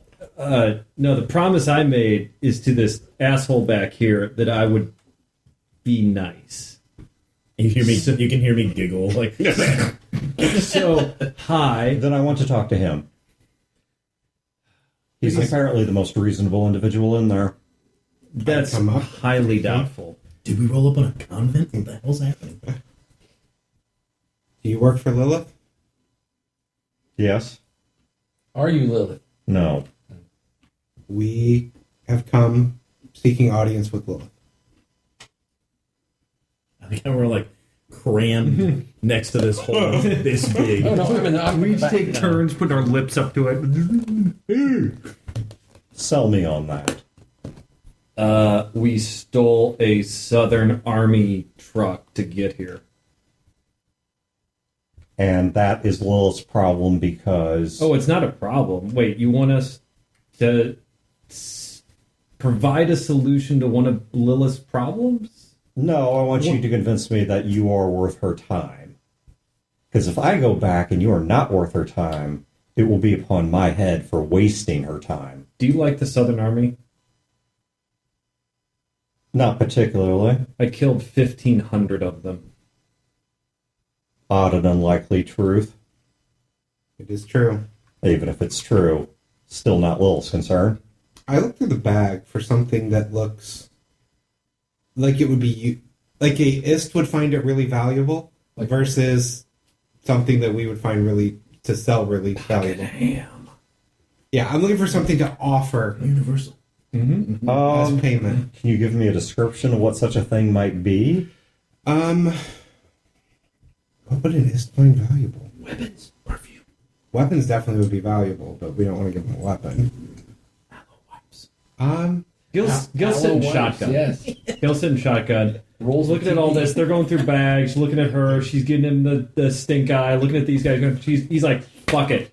He opens the door and steps out. Okay. And closes the door behind him. Okay. So I grab my medical bag. she walks around to you and contemplates you for a moment and says, We need to see your boss. We have something that we need to talk about, and she might be able to help us. What we have to offer you, I don't fucking know. I don't know what you fucking people want. are you willing to gamble on that? Gamble how? I take you back. If you're not worth her time, it's her head. If you are worth her time, then you walk away. I mean, I kind of thought that's how the deal would go anyway. Well, and part of that is the truck stays here. I mean, I figured you'd kill us all. No, not this quickly. I'm not allowed to make that decision. Figured. You ever heard of the Carvers? Yes. And you ever heard of the way up north, the bear... Red bears. The Red Red Bears? Bears. The Red Bears? Does she know? No. They're known from the script. It's no big deal. They're kind of a big deal up north. I hate to say this, but you're all kind of the same. It's the same deal. I mean, I'm not saying that to put one over on you. I'm not trying to intimidate you or any of that shit, but I know the score. Good, then this will be simple. Whoever you want to come with you, tell to leave the truck and follow me. I get out. Do you Oh, have the shit. helmet on? Yeah, I got the helmet on. Okay. I get out too? Okay, upon seeing you, He has a helmet on. He has the helmet on. Face He said. plate helmet thing. Yeah, it's a full helmet. So yeah, but it's not going to conceal his neck. It's not going to... his Does he got skin, like a Emma Hickey or? his skin color is pale as fuck. His hands, any exposed skin. Hi. She kind of looks you over and says, "Oh. Well, the stakes just went against you. Follow me." That's what I was afraid of. This time, he didn't even have to do anything to get his kill. He just shows up.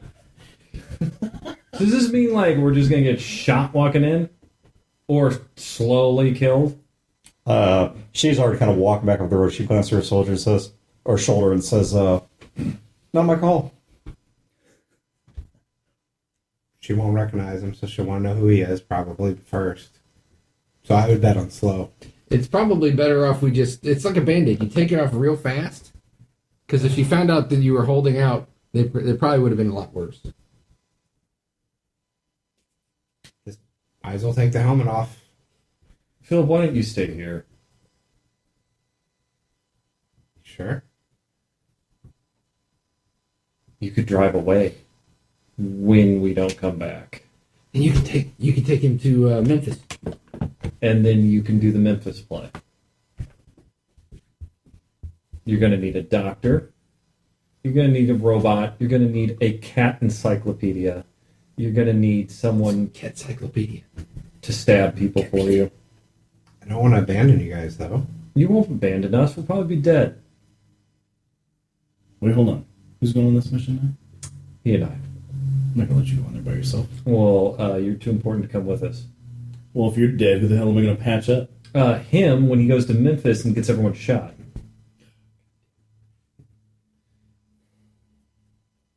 Come on, it is the obvious play here. I tell you what, if it goes bad for us, if they don't take them, we'll fire some guns in the air. Junior, Yeah. you got tablet on you, right? Uh-huh. He's got the helmet Don't there. even need that. The helmet will do it. We can watch from the truck, and if things go bad, we drive in guns blazing with Emma shooting. I would actually prefer if you didn't. because if things go bad, we're toast. Why kill more people? And then they'll throw a grenade or something at the truck. There's no reason. Plan B. Memphis is Plan B. You were right, Philip. Come on, let's go. Okay. I reach in and pull my shotgun off the front and start walking. Junior, Yes. I wish to come with you. Okay. I mean, it's not like she can die because there's more of her elsewhere. And her face, actually, she's been working on it. As long as she keeps the hood on, it does look passably human. If you study it, it starts to look more uncanny valley. But at a glance, it does look passably human. I don't like the idea of letting them go without us. No. Gil is walking down the road. So what's your name? Oh, you dick. I mean, come on! You knew someone was going to Fine. ask. I know. I saw the look when I asked for the zoo name in the South. Well, I figured that's more of a reasonable Her question. name is George. Her name is Jamie. Hi, Jamie. Hi, Jamie. My name's Junior. Is that a nickname? Yeah, technically, yes, it is. I thought they gave you all animal names. Well, some people call me Spider, too. I don't call him Spider. But he calls me Junior. She calls me Junior. Does she realize what Emma is? She looks back at Emma. It's like a double take. And says, so what is she? I look at Emma. I go, and I turn back around and I go, well, she's my girlfriend. Okay. No, I didn't ask what role she plays in your life. I asked, what is she? I look back at Emma. I look back at her. I don't understand. He's human. You're some kind of post-human creature. What is she? Oh. Emma, how would you classify that? I'm machine intelligence inhabiting an artificial body of my own creation. All right, then I turn with my hands up there you go. She just turns and looks back to the road. You have no idea what her reaction was to that. I give Emma a thumbs up. Good job. Okay, so I sent those guys are message walking in up the helmet. road. I sent him a quick message in the helmet. Can you broadcast video? Yes. As long as you stay within... It's going to be... So actually, you're probably not likely to leave her transmitting range. So, yes. Unless you guys cruise off to the Gulf, you're not real likely to leave her transmitting range. Yeah. Okay, so yeah, she's transmitting Actually, take that. video from what she would see. Mine is... Because actually, well, both her eyes are security cameras, or at least one of them is. Communication, yeah. And the night vision. Okay, so you three are walking up. So you two plus Emma are walking up the road. Mm-hmm. So Philip and Poe back on the truck. So 5 hours of cat facts. Mr. Billingsley's like, well, I hate to be demanding or cumbersome as a guest, but if I might inquire, oh so humbly, what shall happen to the remainder of us? We're going to wait and see what happens there. I tap on the helmet. I'm watching. Yeah, quite a reasonable plan. You see Gil. If I might recommend, perhaps backing a bit To away his from the face. borders of this forest might be safer for you. Might be, but then we wouldn't be where they know where we're at. As you wish it. We're safe in here. I'm not so convinced, but I will not make a pest of myself. I will occupy myself until... We'll keep an eye out, see if anyone's coming. And then if things go bad, we'll know it quickly. Here's a book that'll keep you busy. It's Marlene's diary. Light reading. He opens it to the page of Poe turning her down. You dog. I do declare. When he hands her a book, I stop and think about piece it. of wasteland. And then I go to my bag and I look through all of the letters that Lee had for anything with his name on it. I don't know that Billingsley would use this. Actually, yeah, you find a pair of letters. Oh no! I have a that's letter right. for you. You have all those fucking letters. I forgot. He takes a look at them and says, well, I don't have my reading glasses upon me, but Oh my god, did you just give that to him for free? God, Lee hates you so much. perhaps catching up on the post would be a good distraction. I'm so used to using the wire service that I've nearly forgotten the time-honored tradition of a handwritten letter.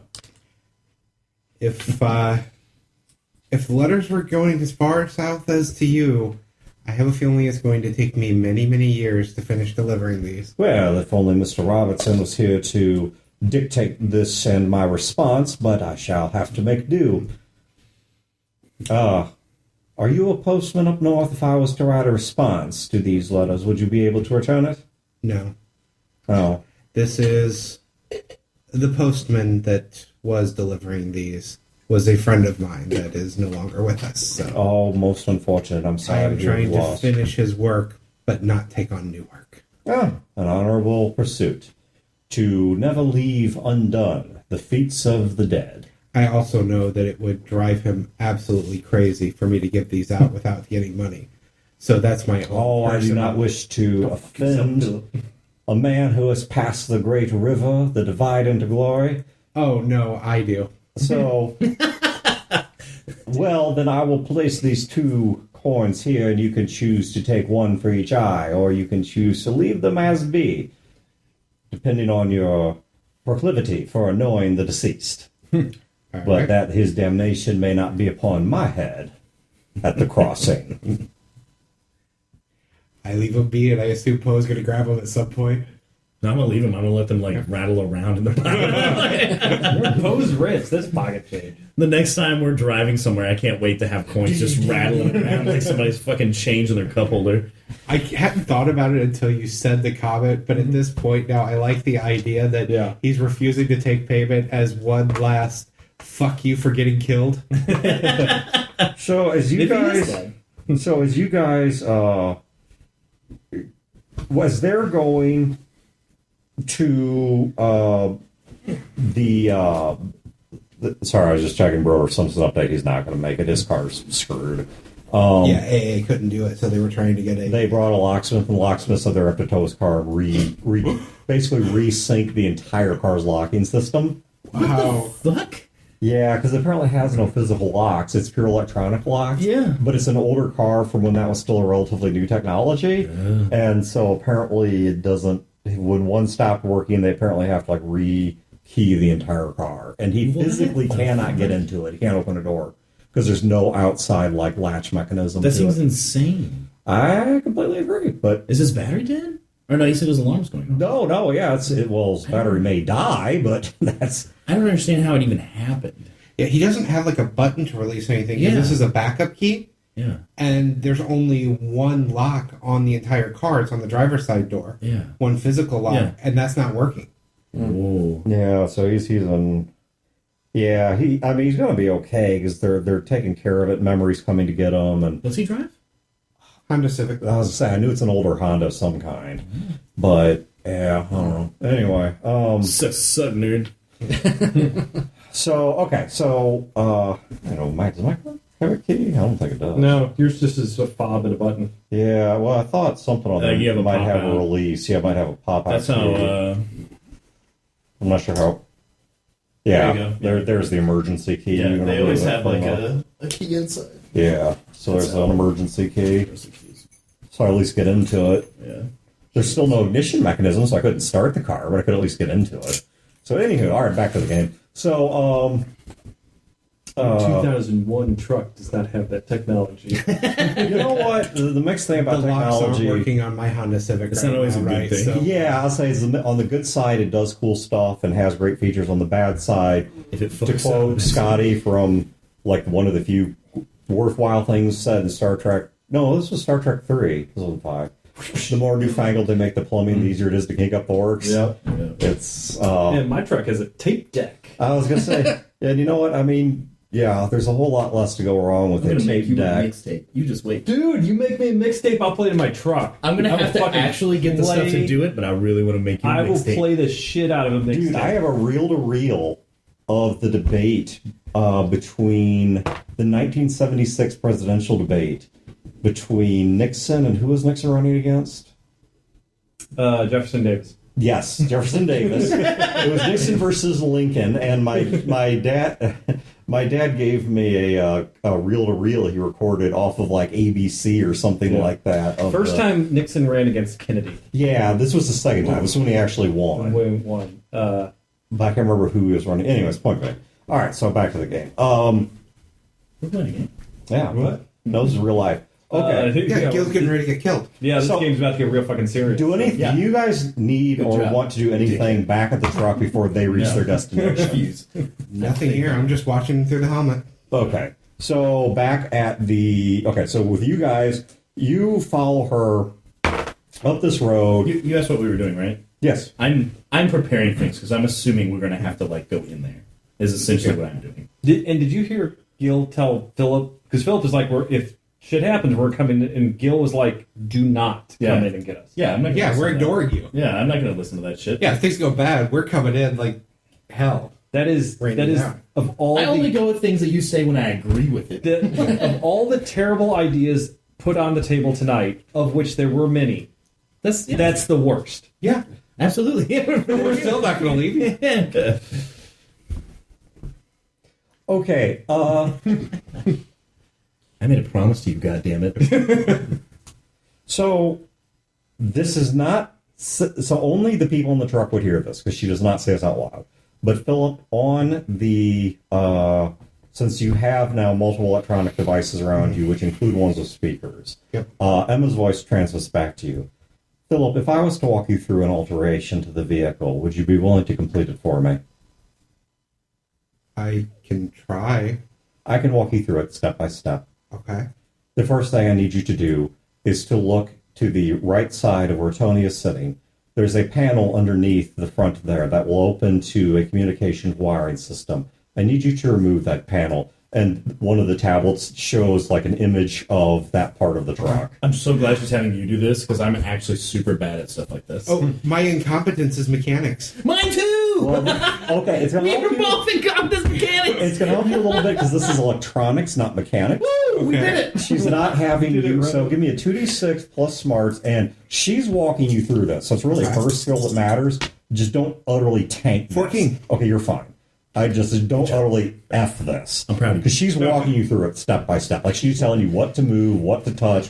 You know, this is not something where you're just Turn the doing. screen off. I got this. Yeah, I got it. All right, so back up on the road. You guys walk down the road. You for- robots played into me.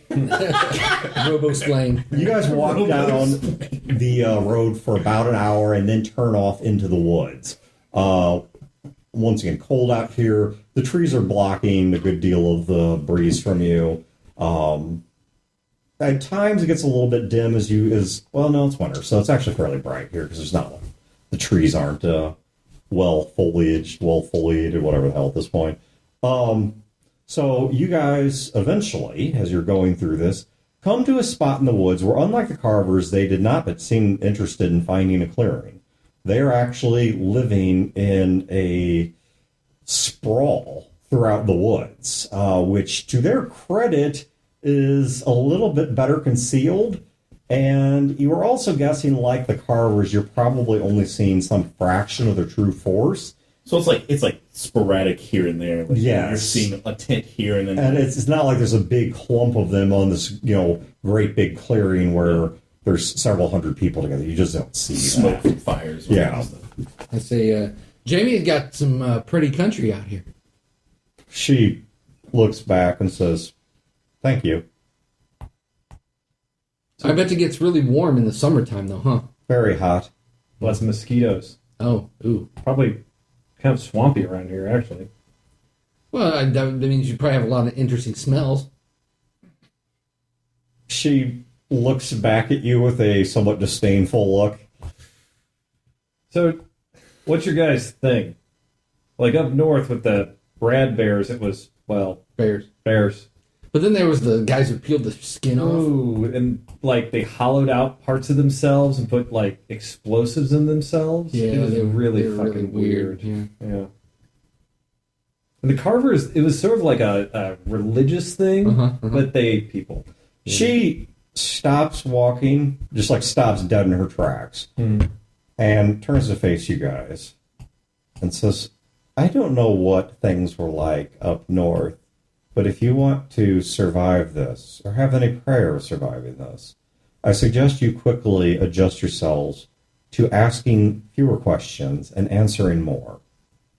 Okay, shoot. What do you want to know? Oh, I have no questions for you. Oh, okay. But she will. Okay, sure. And battering her with questions of your own will not likely ingratiate you to her. Oh, well, thanks for the tip. You're quite welcome.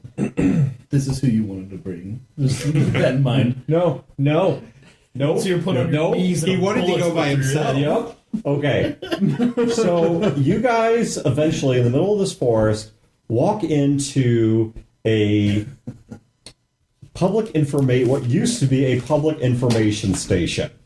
So you guys walk inside this building. It's got this sort of intentionally rustic look to it. It's a national park or a state park? It's a national park. Once upon a time, get my trail stamp here. Once upon a time, you're guessing this building, just by looking at the outside, was probably fairly well appointed. You can see air conditioning units, heating units. These are all long since dead. Parts taken from them or just simply dilapidated into a state of non-functionality. There's a small parking lot out front and a side road that leads up to it. You can see markings for public bathrooms and markings for where a public information desk would be. But upon going inside, all of this has been cleared away, and on the inside, they have opened up most of the internal space, and the offices, the side offices, and the closets and such have been converted into sleeping quarters. And in the main area, you see 4 people that are standing about. Okay, so in the middle of them, so surrounding this central figure, are 3 individuals. For the sake of the audience at home, I'm going to explain what this is. There are 3 individuals wearing Greek personae. And for anyone who's not familiar with the Greek personae, during the ancient Greek times when they were doing stage plays, they would use a face mask that was used for several things. One, it was carved and painted to represent a figure. All right, so when they were wearing this mask, this is who you were supposed to pretend that person was. Secondly, they would oftentimes, even within the same character, have different expressions. So if the person was suffering, they would have a different persona than they would. This is where the term persona comes from, by the way. Than if they would have, then let's say the person was at the height of their power. But the other feature of the persona was that the spot where the mouth was is shaped it's very shallow, but it's shaped into like a trumpet piece meant to help project the voice. And so there are 3 individuals surrounding her dressed in these colorful, you would almost call them gaudy, but not quite, masks that conceal their faces completely. Now, it's not like the St. Louis mask. These are much lower tech. They're carved out of wood. They display faces. They don't simply just display these featureless displays.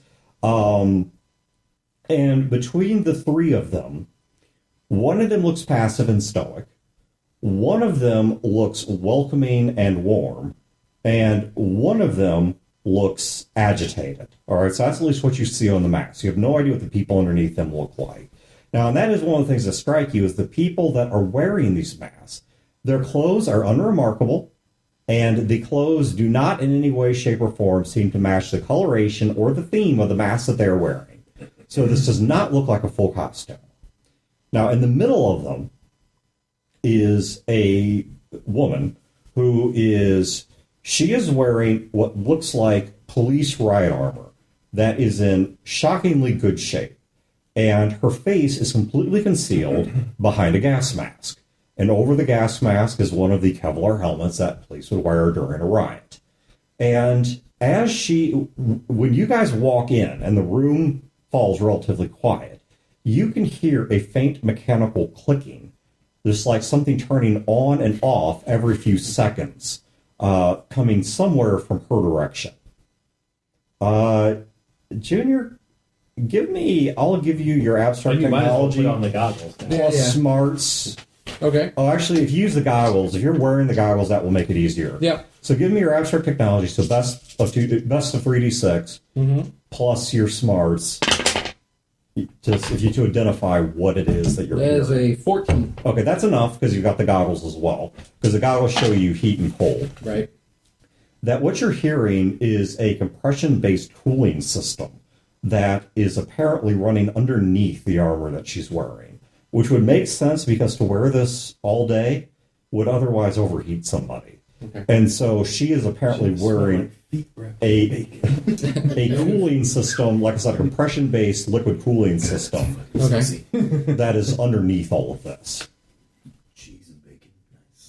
Nice. So as you enter, the three individuals that are with her, they turn to face you but say absolutely nothing.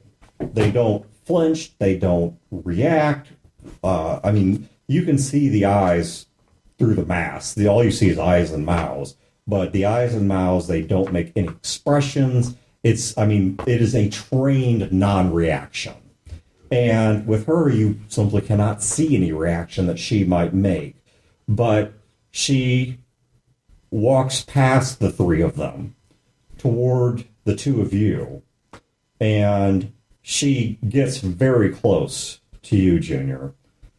And she says, "So, what's it going to be?" I'm so glad there's someone like me in this world who hates them as much as I do. She turns to Jamie and says, "You may leave, but don't go far."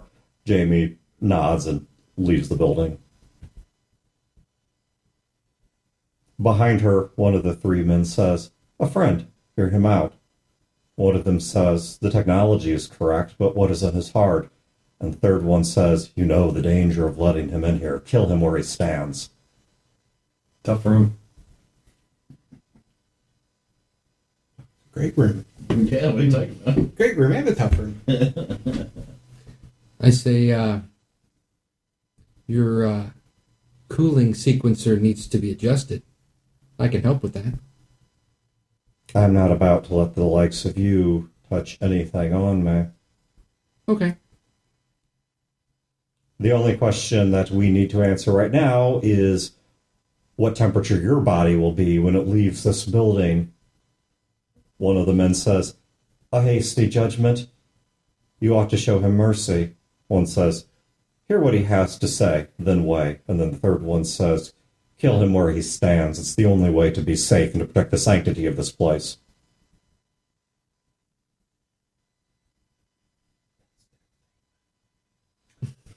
What?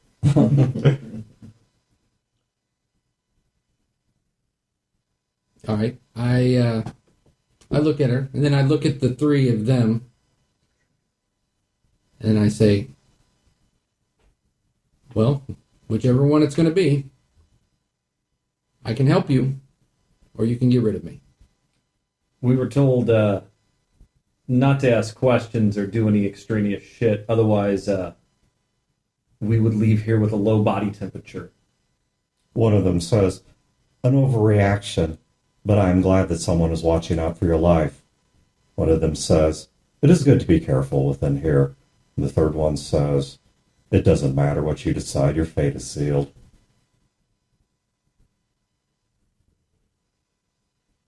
She never seems to react to any of them. Like, she doesn't seem to look at them, nod at them. It's like they're not even there. She walks back a few paces closer to them, but you get the sense she's just more pacing than she is actually, like, trying to approach them. She's just pacing away from you, and that just happens to be in their direction. She stops and turns back to face you and says, well, go ahead then. Make your offer. What is it you're here for? Well, we kind of have a story to tell to set this up. Tell it.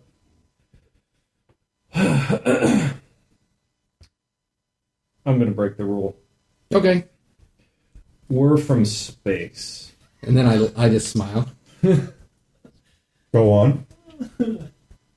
We're from, what's the space station? Olympus. We're from Olympus Station. We're prisoners. We're prisoners there.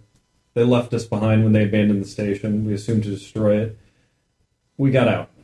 We got down here. And now we're hunted. We pulled together a group of people from the station and a couple not from the station. And everywhere we turn, we find that the zoo is trying to manipulate us or people around us. I don't think the zoo's actually tried to kill us. In fact, they've kind of stopped it from happening once or twice. But it seems like everywhere we go, we see their influence. And we think we know a little bit about what they're trying to do.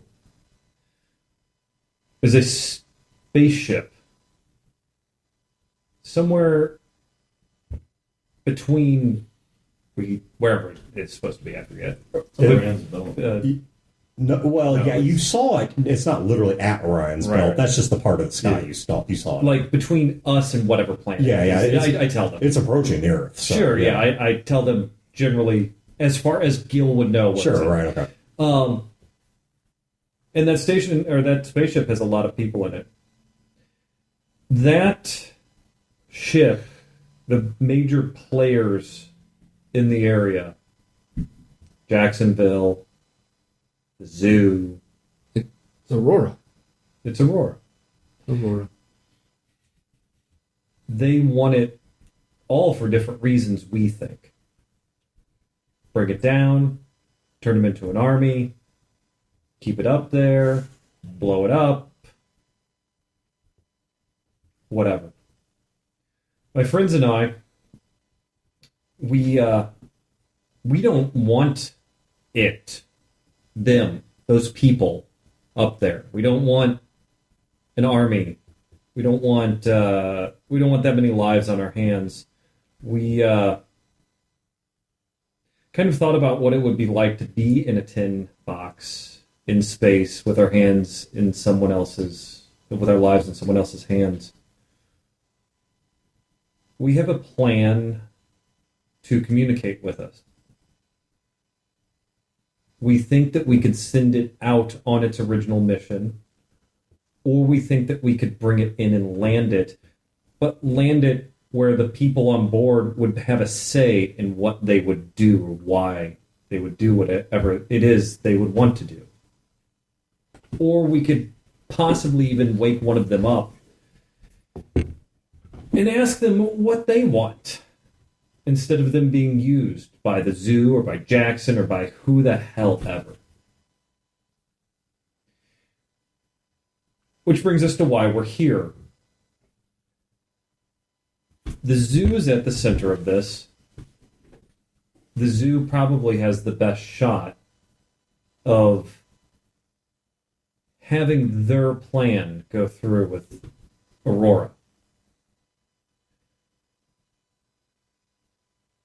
We have a plan to stop that. We would like more information on the zoo, on what the zoo is. We would also like you and your organization's help in retrieving a device that can enable us to communicate with the ship, to either send it on its mission or speak to somebody up there, or something. We don't really plan that far ahead, if you haven't noticed, because we walked right in here. She turns to the three people behind her and says, leave. They form a perfect file line, and they walk out of there without saying a word, and last of them closes the door behind them. Well, that was either really, really good or really, really bad. I look back at her. She takes off her gas mask. Underneath the gas mask... Underneath the gas mask... Out! Come get us, Philip! Mission accomplished! All for this. It's, Can't find her to ignite the gas. it's a tired-looking woman. She looks pale, not in the same way you are. She doesn't look like deathly pale. She looks pale much more in the... Spent too much time In a suit. And may not be in perfect health. Something is almost certainly, probably at least mildly wrong with her health. It smells like pickles. And there is a really messed up, like, jagged scar going from the left side of her mouth back across her cheek and down her jaw that looks, well, not near your doctors. But there's this, okay, I'll just leave it at that. There's a deep and really wicked looking scar going across the left side of her face. Okay. We've got video back, so Poe can Yeah. address that. We can't tell them, but Yeah, Poe looks like a bullet. Just like hit her head. Oh, it just went through? Like hit her head, but didn't actually strike anything vital, just cut through the cheek. Like skimmed along from the mouth and back out along the jaw. Might have broken her jaw at the time, but it's whatever it is, it's healed by now. But somebody shot at her head. It would still look really gnarly. Oh, yeah. And somebody shot at her head and did hit her head, just didn't kill her. And she has a genuinely befuddled look on her face and says, "You have no plan?" Well, it's gotten us from Chicago to St. Louis through the Carvers, past Memphis to here. So, no. You know all of this. You're seeking to unwind it, yet you don't even know why. Well, that is kind of partially why we're here. Not for you to tell us why, but to maybe give us more information. We're idiots. You're not idiots. You're a kite in a hurricane. That's pretty apt. Yeah. Actually, somebody recently told us something similar, so yeah. Ditch the vehicle you used to get here. Go on foot and run. Hide. So Tuck yourselves away as deeply as you can in the bowels of society. So we kind of tried that, and he got shot and died and came back, and we had actually 2 other friends get killed too. Yeah, hiding really doesn't work for us. This hurricane keeps finding us. All the different groups, all the different people, we keep stepping in it. Mm-hmm. And that's on us. But partially it comes knocking. We were in a town. We were lying low. They fucking blew up the town. They invaded. They killed people.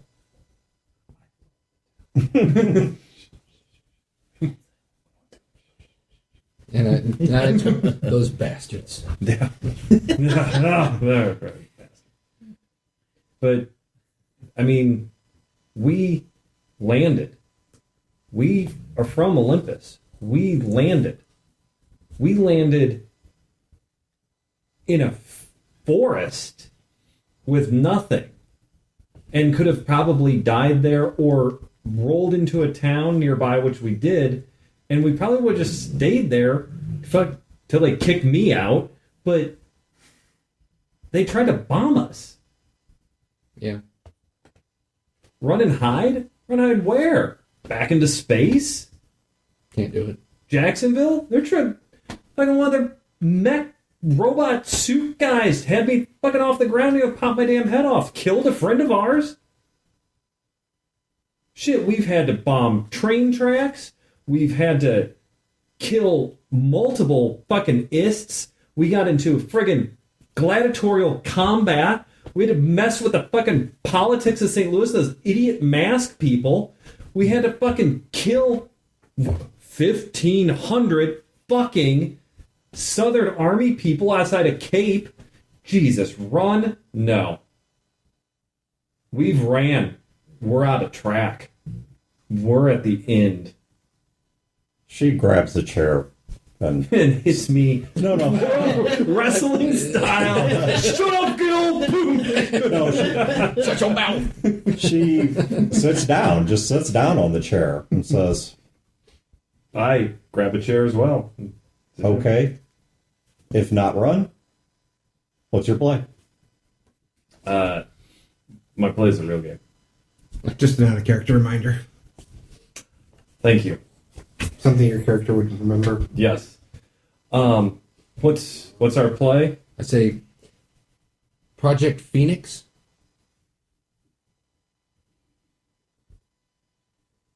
You want to help it? You want to derail it? I look at Emma. She Which one's Project Phoenix again? That's the power. Oh, the power. Gotcha. Yep. I don't know. My primary core might know. That's what we need. I look back at Lilith. She stands up and she walks towards Emma and is not even looking at you guys. And says, "May I take back your hood?" And Emma, not objecting, she doesn't say yes or no, but just doesn't respond. And Lilith pulls back the hood to look at the what's still mostly just a mannequin head on the back. And she's simply examining her and in a few spots kind of pokes and prods at the prosthetics that she's used to make a face out of and pushes it aside here and there to kind of look at the mechanics underneath. And she says, and she looks at you and she says, this isn't that sophisticated. And walks around to the back of her, kind of pushing her head aside, looking at the mechanical structure of her neck. And says, it's still just walking around her, but always talking to you. Mm-hmm. Where did you find her? I brought her with me. From Olympus? She was on Olympus. Mm-hmm. Looking like this? No. She designed this. This is her mobile unit. This is how she gets around. She doesn't know who she or what she is. The rest of her's in Amboy. There's a pre-war computer. She looks profoundly, the shock on Lil's face is quite genuine. She looks profoundly shocked. You are nothing but a walking pile of unaccounted for variables. Thank you. Great. She goes back to her chair and sits down. Only Dragon might know the full story. So, I thought I know who Dragon was. And I was wrong. who did you think he was? Because I've got a bet on this. I actually thought it might be one of the house masters in St. Louis. That's still on. And made my take at Dragon. She points to the scar on her face. Survived, but was not exactly welcome back after that. Hey, which house? What's Carstairs? No, yeah. Color and yeah, No, the one says with the car. Holloway. Holloway. That's the one she names. I thought it might be Holloway. Oh, what's his name? Yeah. Ethan Winslow. Ethan Winslow. Winslow. Yeah, Marlene's. Yeah, we make that noise. Yeah. It echoes this chamber. Marlene, did you have sex with Ethan Winslow?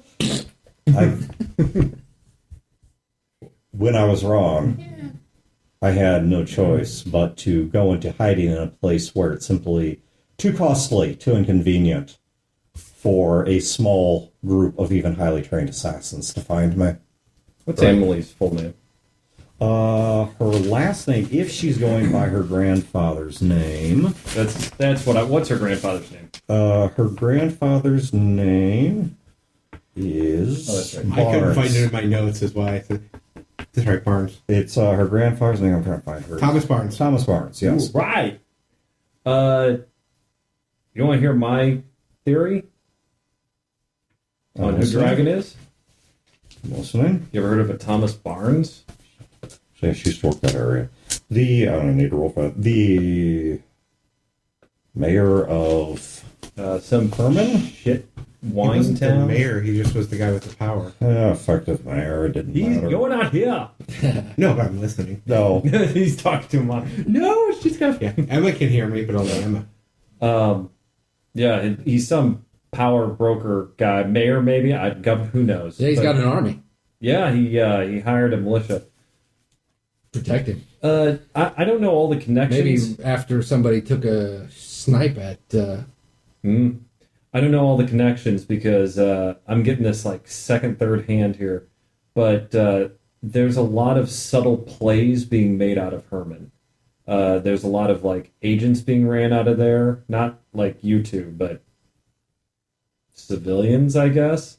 Dupes. Yeah, there's multiple people have connections there. If you were to like line this out like an old TV show where you put up the different pictures of people, there's a lot of the string maps. The string maps. Yeah, There's yeah, a lot yeah. of the strings connect back to this guy back in Herman. I don't know. He's able to hire a private army. He's got a lot of influence. He seems to sit there and He's shipping out like high end like wine and stuff now. yeah. Might even be laced with shit. Well, more than that, he's smuggling shit too because he's moving guns out from St. Louis to. Oh, make your connections. Smuggling guns, hiding behind subterfuge. What does all this reek of? A man who's in power or a man who's afraid?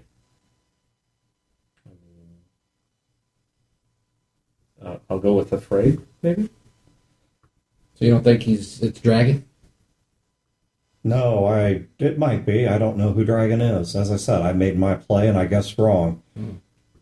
I'm simply telling you that by everything that I have measured, I think Dragon is profoundly afraid of something. And I think everything that Dragon's doing is a macrocosm of what I am doing right here, trying to build a system that will protect himself, the world. I don't know. So Gil looks at Junior, and he's actually looking at the camera, and he's going, so, might be him, if he's afraid. It tracks. I smile. Just like on Columbo. Okay. I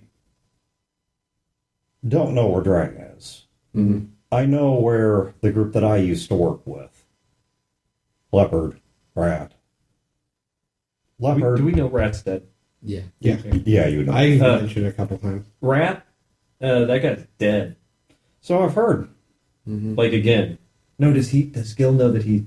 Never mind. He just says Rat's dead. Philip mentioned at one point that Rat died and re-entered. Yeah, okay, so Gil does say, yeah, he's dead. Again. So I've heard. I may not know much about Dragon, but I know a lot about Leopard. I was Gil even- looks at Junior, goes, do we know Leopard? And I look at Emma and I go, wasn't he the guy who was part of the St. Louis group? There's a hierarchy to how that group operates. Field operatives report in relatively small groups to groups of handlers. Handlers report up a chain that I'm not familiar with, and ultimately at the top of that sits an individual or individuals known as Dragon.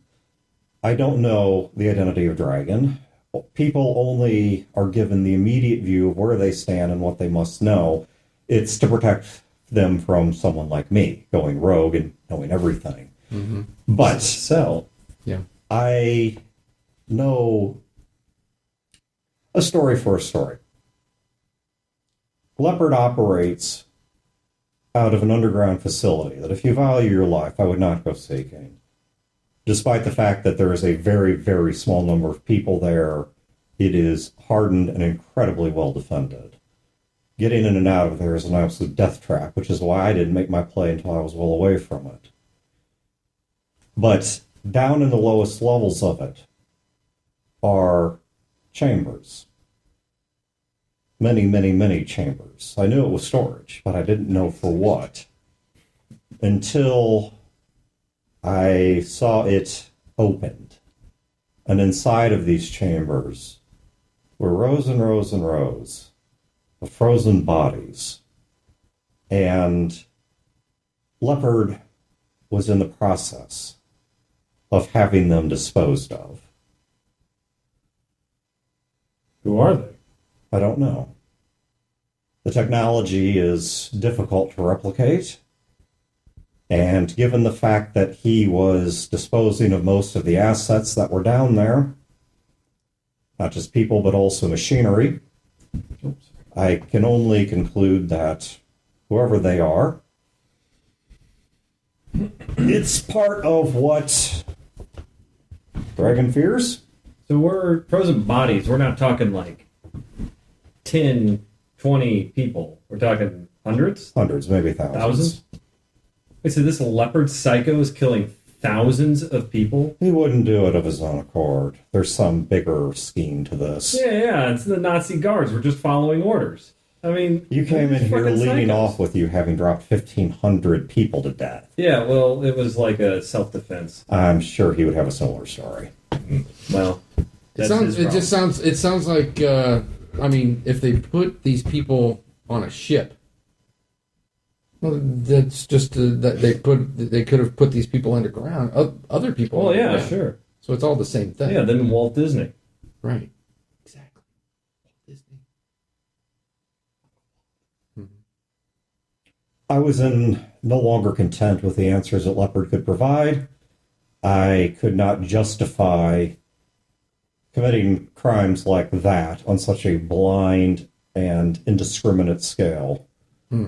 And so I kept that discontent to myself because I knew to express it would be to warrant my own incarceration, if not death. Instead, I simply made my play for the top. Find Dragon, learn all he knows, eliminate him. I got partway through my plan only to discover that I had guessed wrong on the identity of Dragon, took a serious injury, and am surprised I escaped with my life. Took what know-how I had, fled, disappeared, and have now put myself in a place where I am no longer involved in the affairs that they care about, and thus too difficult to get and not worth the time it would take to get. Oh, no, we found you. It's not hard. You also aren't determined to come and eliminate me. No, that's true. Yeah. If you had been truly one of them, if I thought you were really one of them, come to eliminate me, you would have never made it past the edge of those woods. That's Well, that's fair. fortunate. Yeah. So, what we're really wanting is. I thought worse, you might be National Army coming with a peace overture. Oh well. No, Not really. No. I don't think they're really interested in peace. Oh, they are. I know they are. Hmm. It's only a matter of time. Well, I guess it depends on, if you have something that they might want. Like not killing people. Mm-hmm. But no. Sounds like local politics to me. So That's the idea.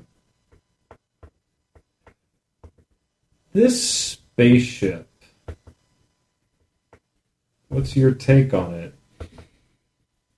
I mean, okay, not to throw your morality at you, but just so that we're all on the same page here, you left Leopard, the organization, because he was killing a whole bunch of innocent people and they're more or less asleep, right? So it seemed. I'm right there with you. Guy sounds like a psycho, or maybe just following orders of a psycho. So maybe crashing the ship with thousands of people on it, not a good thing, nor is landing it, taking their tech, forcing them to do something, or maybe just killing them then. Not a good idea. I don't know. First I've heard of a ship. Wasn't something that was within the purview of the cell, at least not when I worked there, perhaps not my cell at all. You said the main computational core for her is an Amboy, different cell. Yep. They might know more than I do. At Is least that the Lizzies? Maybe. Mm. Maybe that friend opposed, too. Oh, right. What was his name? Bone Man or something. Dead Guy, Dr. Death. Corpse Doctor. Dresser. No, we never say Corpse Dresser. We go on for 10 minutes with some of the stupidest fucking Halloween names you could think of. Professor Bone Daddy. I don't know. Something. Bones. Professor Dry Rot. Yeah, something like that. Mr. Coffin. That's right. Necrosis. Gary McBonin. So anyway, I mean, where I'm kind of coming from, I was told we gotta find this device, which I have previously described to you totally, because I don't remember what it The was. satellite uplink. Satellite uplink. We need this device to contact the ship. I look at Philip again, which is looking, through you, which there is some disagreement upon what we do with it, but generally either send them on their way or wake one of them up to ask them. We don't know what we can do yet. Our secondary thing is, who the fuck is Dragon? Obviously you don't know. But we know he's not Ethan Winslow. No offense. How do you know he's not Ethan Winslow? I mean, you went after him and failed, but that's not proof. I know how to read people, particularly when they're in great distress. Magic powers. Oh, I hear you. It's not him. Okay. Sure. There's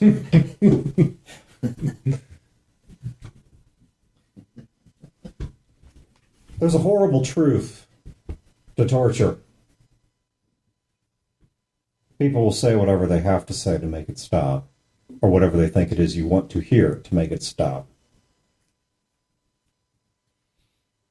The truth that often gets overlooked in that is that includes the truth. If telling you the truth will make it stop, then they will tell you the truth. Yet even when he started grasping for things that he thought would make it stop, he didn't know the truth. Well, Dragon was kind of our grand slam, Hail Mary pass, whatever. So, If you know who Dragon is, then find him. Or them. Talk to them. They already know you're on the board. I'm going to guess that wasn't, pointed at Junior, that wasn't a free handout. I look at Emma. No, I don't think so. The goggles you're wearing, Uh-huh. they're tracking you all the time. Oh, sure. They know you're right here, right now. Are they looking through him? I don't know. No. I don't care if they are. Anything you want to say to him? No. There's your chance. I wonder if she knows her replacement went rogue too. I say that to Emma. So, back to it though. You might want to take a look at those goggles when we get back. And, Oh, yeah. Mm-hmm. The ship, the uplink, all those people. McNamara.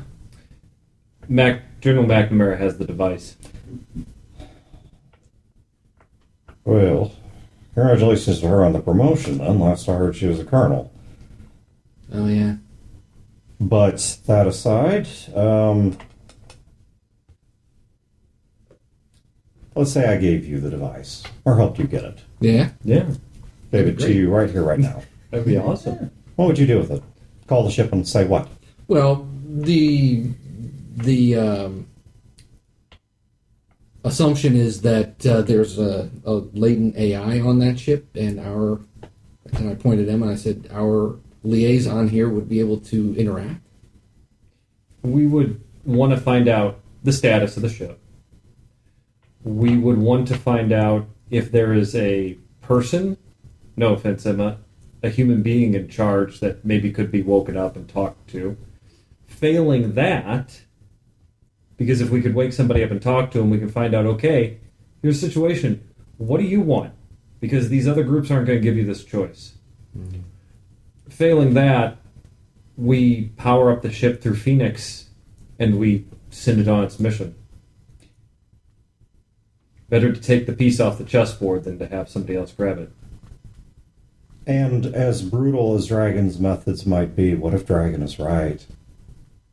What if Dragon is right to be afraid? That these people are, I don't know, but whatever it is Dragon's afraid of, what if he's right to fear them? What if he's right to want them dead? And you wake them up, set them loose? Are you prepared to find some way to put the genie back in the bottle? Not really.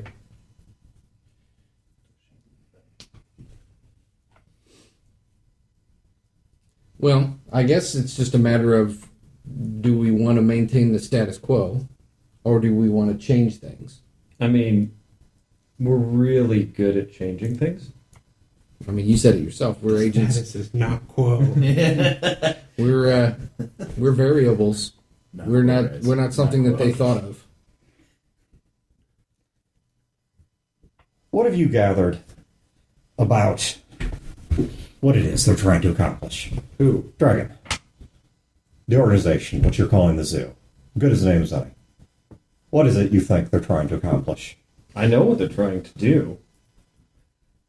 They're trying to fuck with people I care about. Well, their primary mission was to prepare this planet for the return. Does that look to you like what they're doing? No. What does it look like they're doing? Looks like they're trying to erase whatever trace there was of this original mission. Very good. You're starting to connect the dots. Well, let me see if I can help you with some more of them. What have they done with St. Louis? They put it in disarray. Have they? Local politics. They weakened. They escalated it the South. They armed it. They armed Cape. They armed the National Guard, Army people, totally not ists, to attack. There was a civil war. Yeah. And yet, who's winning that civil war? Last I heard, St. Louis won it. And St. Louis won a minor victory at Cape Girardeau. Come springtime, all of that gets erased. The National Army will be back not only in more organized force, but with more sophisticated weapons. They're in the process right now of negotiating with Jacksonville for the right to operate those weapons unimpeded. They're not defeated. And what about the ists that are mounting against them? The Carvers? Mm-hmm. You haven't heard. Apparently news travels faster to me than you. No, we really don't keep up with it. Dead. Oh. Like all of them? Most of them. All that matters. Who killed them? Well, I can tell you whose fingerprints are all over it. They came in a charge at Cape Girardeau, were suddenly met by weapons. I'm sorry, we knew this. Were suddenly We met... watched it. Oh, no, she's about to take something we may not know. Okay. Was suddenly met by weapons that Cape shouldn't be in possession of, in ambushes in the woods, and what was left of them, it's my understanding, went back home to only find that their home was running rampant with plagues and disease. The Carvers, for a generation, maybe more, they're a non-issue. The St. Louis Civil War, over, done. So the National Guard Army to the west is, because isn't that what? Brought back into the fold. Its leader captured, their hierarchy dismantled, and the remaining troops brought back into the fold. So they've consolidated all of their power. They're on a war footing. They're building planes. They're building weapons. They're preparing for a war that suddenly isn't there in favor of a new one that is at least 3, 5, 6 months away. The Southern Army, the National Army, gathering its forces, preparing for a fight that isn't there. Jacksonville, war footing, preparing to fight whom? Every time they appear to have a target, the target is neutralized or moved away, or removed with a bomb or two, barely even standing off of a chair as far as their effort goes. Where are the forces of the moon? Forget the entirety of Mars, which we've seen neither hide nor hair from. All of these groups are being convinced they have enemies that don't exist to force them to a war footing. Yet they're never given their war. 1984. Gil looks at Junior. Pops just has one kid left now.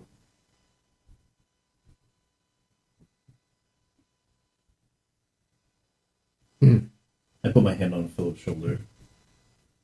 And you can see he's shaken. Yeah. I think Pops has done more, if I connect all these dots right. Pops has done more than this dragon has. Or Pops is dragon. Nah, I doubt that. And then I just kind of scratch the the lens of my with my middle finger.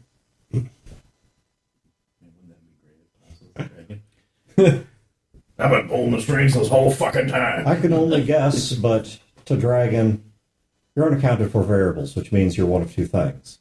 You're either a wild card that's a problem, or you're a trump card that can be played that nobody expects. Well, everywhere we've gone, we've neutralized problems. Don't you think that's part of your purpose? Troubleshooters? If St. Louis exhausts its forces fighting the National Army and vice versa, they're no longer forces to be reckoned with. If the National Army gathers sufficient technology to actually be a threat to Jacksonville and they exhaust each other, they're no longer threats to be reckoned with. If Mars exerts its influence in what may be a one-way journey over this planet and exhausts itself in the process, they're no longer a threat to be reckoned with. So you're saying Dragon is doing exactly what he was meant to do? No, I'm telling you, Dragon, I think, is rebelling in the only way Dragon can, which is making an Earth that is as hostile to the return of these individuals as it possibly can be. So when they return, everybody's geared up for war. Bingo. When they return, everyone is geared up for war, ready for war, armed for war, and in a stance for war. No one is caught flat-footed and unawares. Then why don't we just send them off? I mean, we don't know if they're good guys or bad guys. Their fucking plan was to go to another solar system. Some of them, you talk about a ship, I take your word for it being there, but I'm telling you, I know at least one refrigeration facility. There might be more.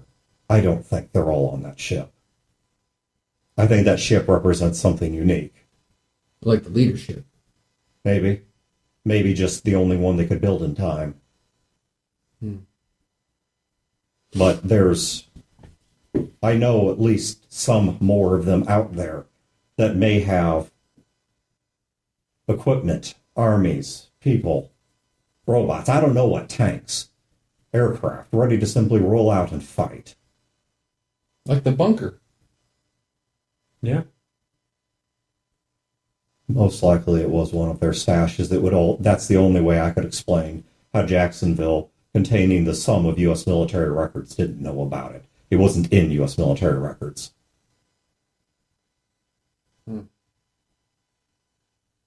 was it some crazy pre-war billionaire made a frozen private army to take over the world when it got cooled off from its nuclear war? And what if it is that simple?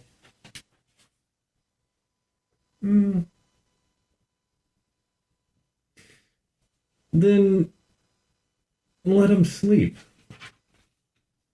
What triggers them to wake up? I don't know. But I'd wager Dragon does know. And given the sudden flurry of activity, I'd wager whatever that marker is, it's getting close. But here's the thing. If you have three groups gearing up for war, eventually they're going to fight. Oh, yeah. You So don't have an either- army not to fight. So either way, whether these people are good, bad, or indifferent,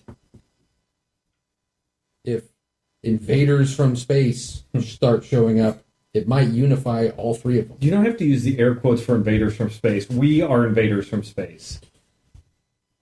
If you want to put a technicality on it, sure. All I'm saying is waking them up, finding out what they want, it doesn't really matter. You're the one always telling me to talk to people. And you're doing a great job. Fuck you. My plan was to send them off. Mm-hmm. We don't need to talk to them. Just send them off. Let them wake up in another solar system. Let us fight each other. What do you want to do, Junior? Well, I think that we need to resync Emma Why? because she'll have more information, correct? Now look at Emma. That's one of the reasons why we needed the uplink. That is the most likely outcome, yes. And then what? What do you want? I want for Emma to be fulfilled. I want her purpose to come to fruition. There's a piece not on the board yet. And I don't know how they're going to put it on the board. But the curtain's about to rise, the play's about to begin, and there's one actor that is conspicuously missing from all of this. Bumpin'? Oh, shit. Does this person, do we know who this person is? No, it's not a person. It's an industrial and military powerhouse that has simply been sleeping for decades. The entirety of Mars is unaccounted for. Are those the guys in the black you keep talking about? I thought that was Jackson. But But I don't know. I mean, they grabbed me and yelled at me. They didn't exactly introduce themselves. If Dragon needs them on the field as well, then it's going to require something spectacular to rouse them from their sleep and to convince them they have to get involved. Emma, tell her replacement was from Mars and was working with Leopard. Okay, Emma, you guys have no context on this. Yeah, but yeah. Emma says, Lilith, your replacement, Songbird, was from Mars. Who's Songbird? You know, at this point, I'm starting to get used to not knowing. She was an associate of Phillips for a time. that would have been nice to know. Thanks. I will tell Philip. No. Back on the enter. Well, you would hear this because Yeah. you're getting a relay of all this. Emma, Just get a thanks. tell Philip he's a dick.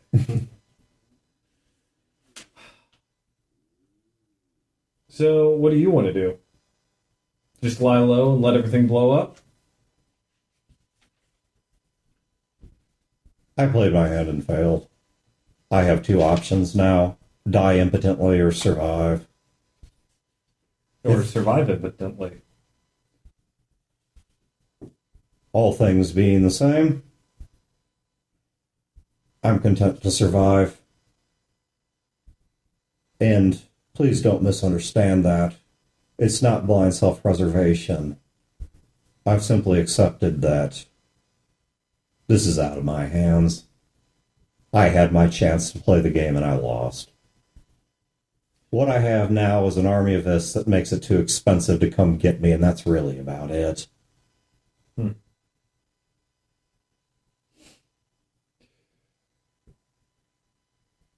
Will you help us get the device? I'll do that much for a very simple concession. Very simple one. Sure.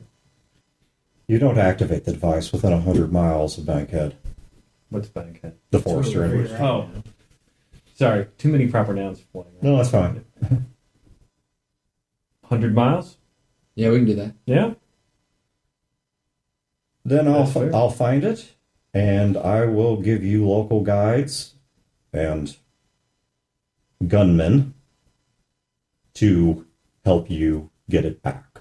Do you have ones that aren't crazy? Oh, yes. Okay.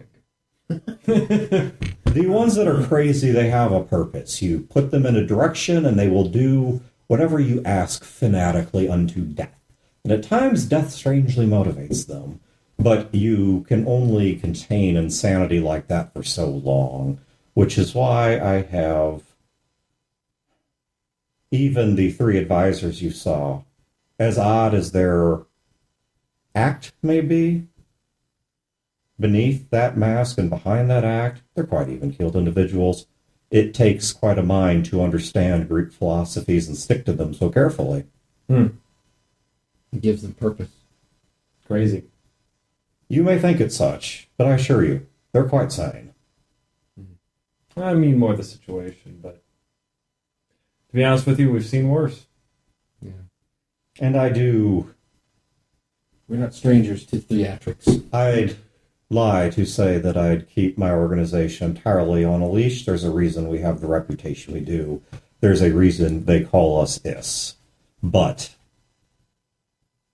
I do try to minimize our damage and our threat to the outside world.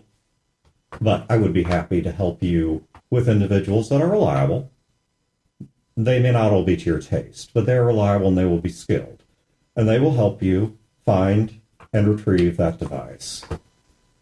Excellent. Thank you. And in return, we will not use it within 100 miles of this forest. Agreed. Agreed. And just so you know, we don't have a plan. We're going to get the device. I can barely tell you why.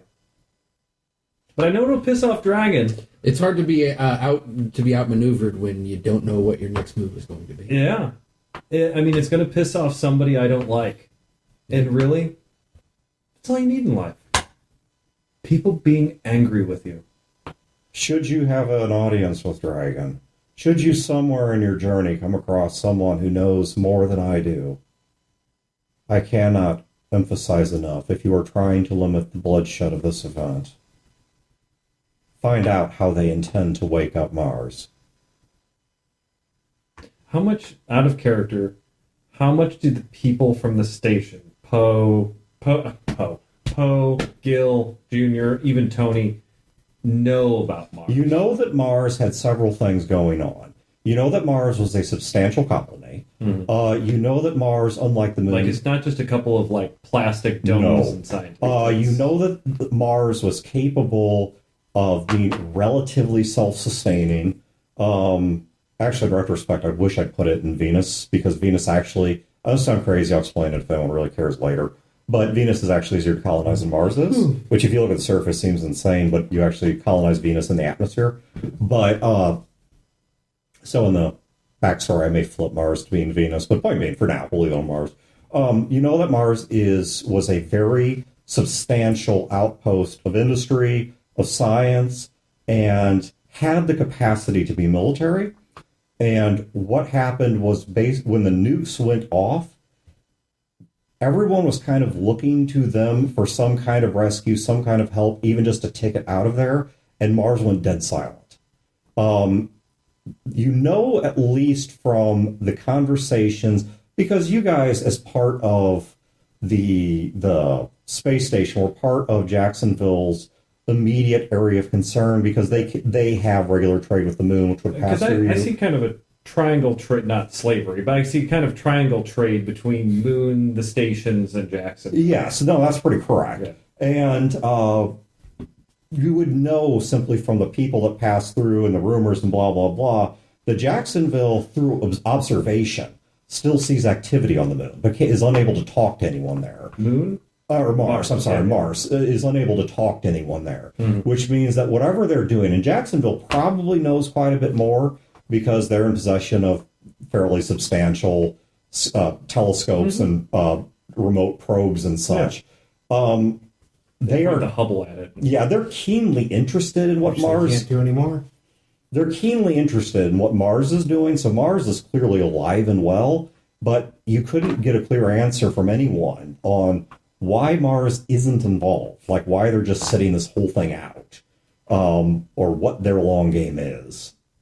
It's probably not even a question for us, because we were born into it. It's just... Yeah, it's just always the way it's been. It's a hermit state that doesn't bother anybody. Right. You know, Mars has not launched exploratory raids or nukes at anybody. They just seem content to sit there. And that's really as much as you would know about them.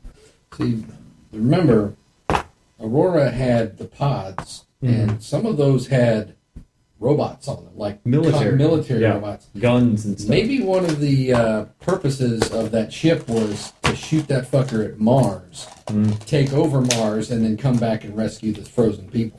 Mars wasn't completely self-sufficient, right? That's correct.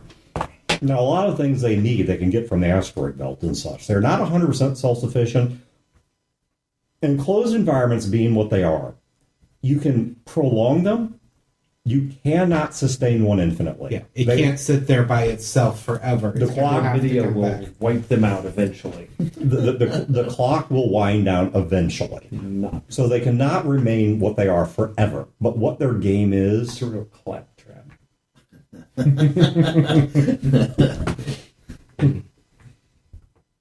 But if you have water and you have electricity, you can make oxygen, you can make all kinds of... You can make hydrogen fuels. So they are comfortable out there for a time, but they can't stay that way forever. Yeah. I would say in the backstory, Mars does make more sense with our current... Mars is where we've always talked about as a country. Yeah. And Well, what makes Venus slightly better is if you were to... Venus has a relatively dense atmosphere. If you were to float something, not on ground levels. Ground levels horrible. Right. But if you were to float it in the mid-atmosphere, you have several things going for you. One, the temperature is actually Earth-like. The air pressure is Earth-like. Now, it's not breathable air, but the point is the air pressure being Earth-like means it's easier to build structures. You don't have to pressurize them or protect them the same way. And unlike Mars, but like Earth, Venus has a magnetosphere that protects it from solar winds, because if you were to give Mars its own atmosphere, it's only a matter of time before the sun would erase it. What protects Earth is a magnetic field around it. Mars doesn't have that, Venus does. Which is why, though, it's easier to get to Mars and to simply walk on Mars. For a long-term colony, Venus is actually the better pick. And there's whole videos. If anyone at home is really curious about this, go on YouTube and look up colonizing Venus. It's actually more plausible than it sounds at face value. You can also go on Pornhub and search colonizing Venus. Yeah. Get a whole bunch Colonizing of videos. Uranus is Colonizing Uranus. yeah, even Very popular. Even with the scientific facts behind it, I still think Mars is more likely for...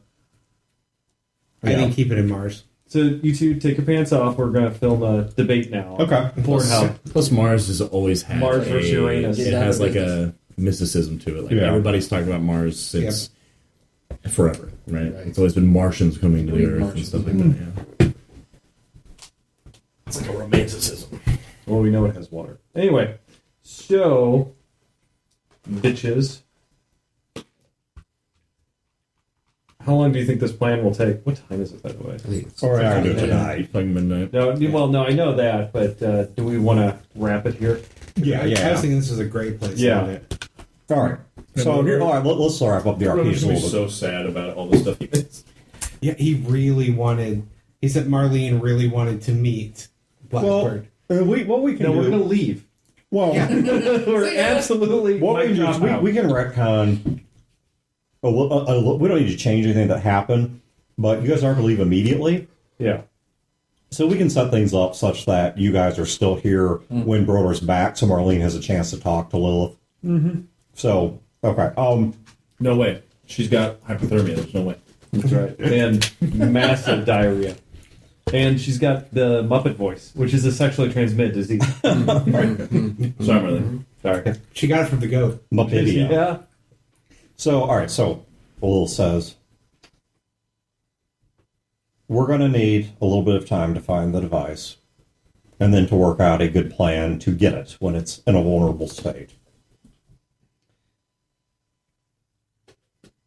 I don't know what my word is worth to you, but bring your vehicle in. Stay here in the woods with us for at least a day or two while we work that out. No. And once we have everything worked out, we can execute this plan and get you on your way as quickly as possible.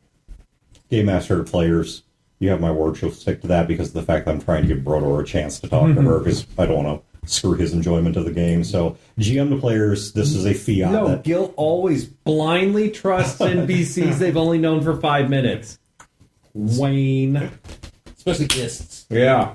Well, I mean, Zooists. I hate to say this, we're 3 for 3 on ists. I'm telling you. Walk in. We are writing that book. Ist Colonies of the Lower Midwest. Ist. What's it about? Is facts. Number one. What's Ist about? What's the best tasting person? Where are they from? I've tasted people all around the country, and I'm here to tell you which one tastes the best. I'm here today to give you the top 10 Ist facts. Fact number 1. I have yet to see an Ist with a cat. Fact number 2. I have yet to see a cat with an Ist. Fact number 3. See a pattern here. Okay, so do you guys have any? Are you guys willing to go along with that one? yeah. GM Fiat. I'm not going to fuck you with this because I don't want to screw Brodor because this is not his fault. He got I mean, wrong. We're all falling into Dan's plan here. Next time we start up, we're all just dead. We're all in a big pot. People are plotting. People are Yeah, it's a Bugs Bunny thing. You guys are all finally warm. You guys are in a bathtub with them like cutting right. carrots and It's like, potatoes into it. right. No, it's good for your skin, man. Yeah. Wink. So all right. Why did you say wink? Oh, breakfast. Okay, so the truck's brought in, and you guys, I don't know if you joined their camp or not, but at least you're near No. it. So At least with her near her. yeah, and you're at least give you a chance to air all the fart out of the van and dump its chemical toilet all over the ground. Yeah. Shitter's full. Fucking Marlene. So Marlene, I told you not to fuck that muffin. Throw her ass out. all right, so Tired of this shit. post game. It's good. Yeah, there was a lot of information got disseminated there. I like that. I mean, Brodor didn't get a chance to take a single note on this. He's gonna have to listen. Yeah, It's something that I've been doing, and I'm glad I finally got to bring it out. That it traces all the way back 2 years to the start of this campaign. Actually, it's been over 2 years, almost 2.5 now. Which is that everything that the zoo has done has been to raise the stakes and raise everyone's alertness, but they never let anyone actually win.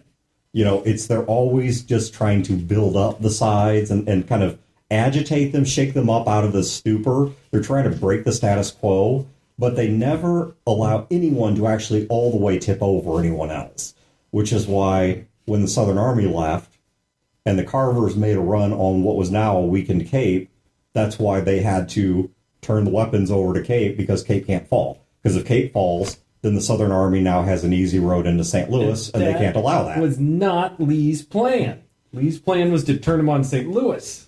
And so, I know, but Motomar set them on Cape. Right, yeah. And so Motomar set them on Cape, and that's also why Leopard then wiped out the camp, because he's like, they have become too much of an uncontrollable variable at this point. Tried to wipe out the camp after Motomar tried to give him some religion. That's right. Well, no, that was his plan either way. He was going to do that either way. You need some Jesus. He was simply trying to map out what if anything was left for Motomar in the world. It was basically Motomar's shot at survival. Yep. Which Motomar went instead to try to give him some religion. Mm-hmm. And I mean, some people just need Jesus. Some people do need Jesus, and he's probably. I'm not saying that Leopard's not on the list. I'm just saying that Motomar probably is as well, which is why he wasn't suited to do it. Mm-hmm. Yeah. Hell, Koresh wasn't really suited to do it either. Post space rabies. Yeah, that's true. He wasn't. Well, I mean, that.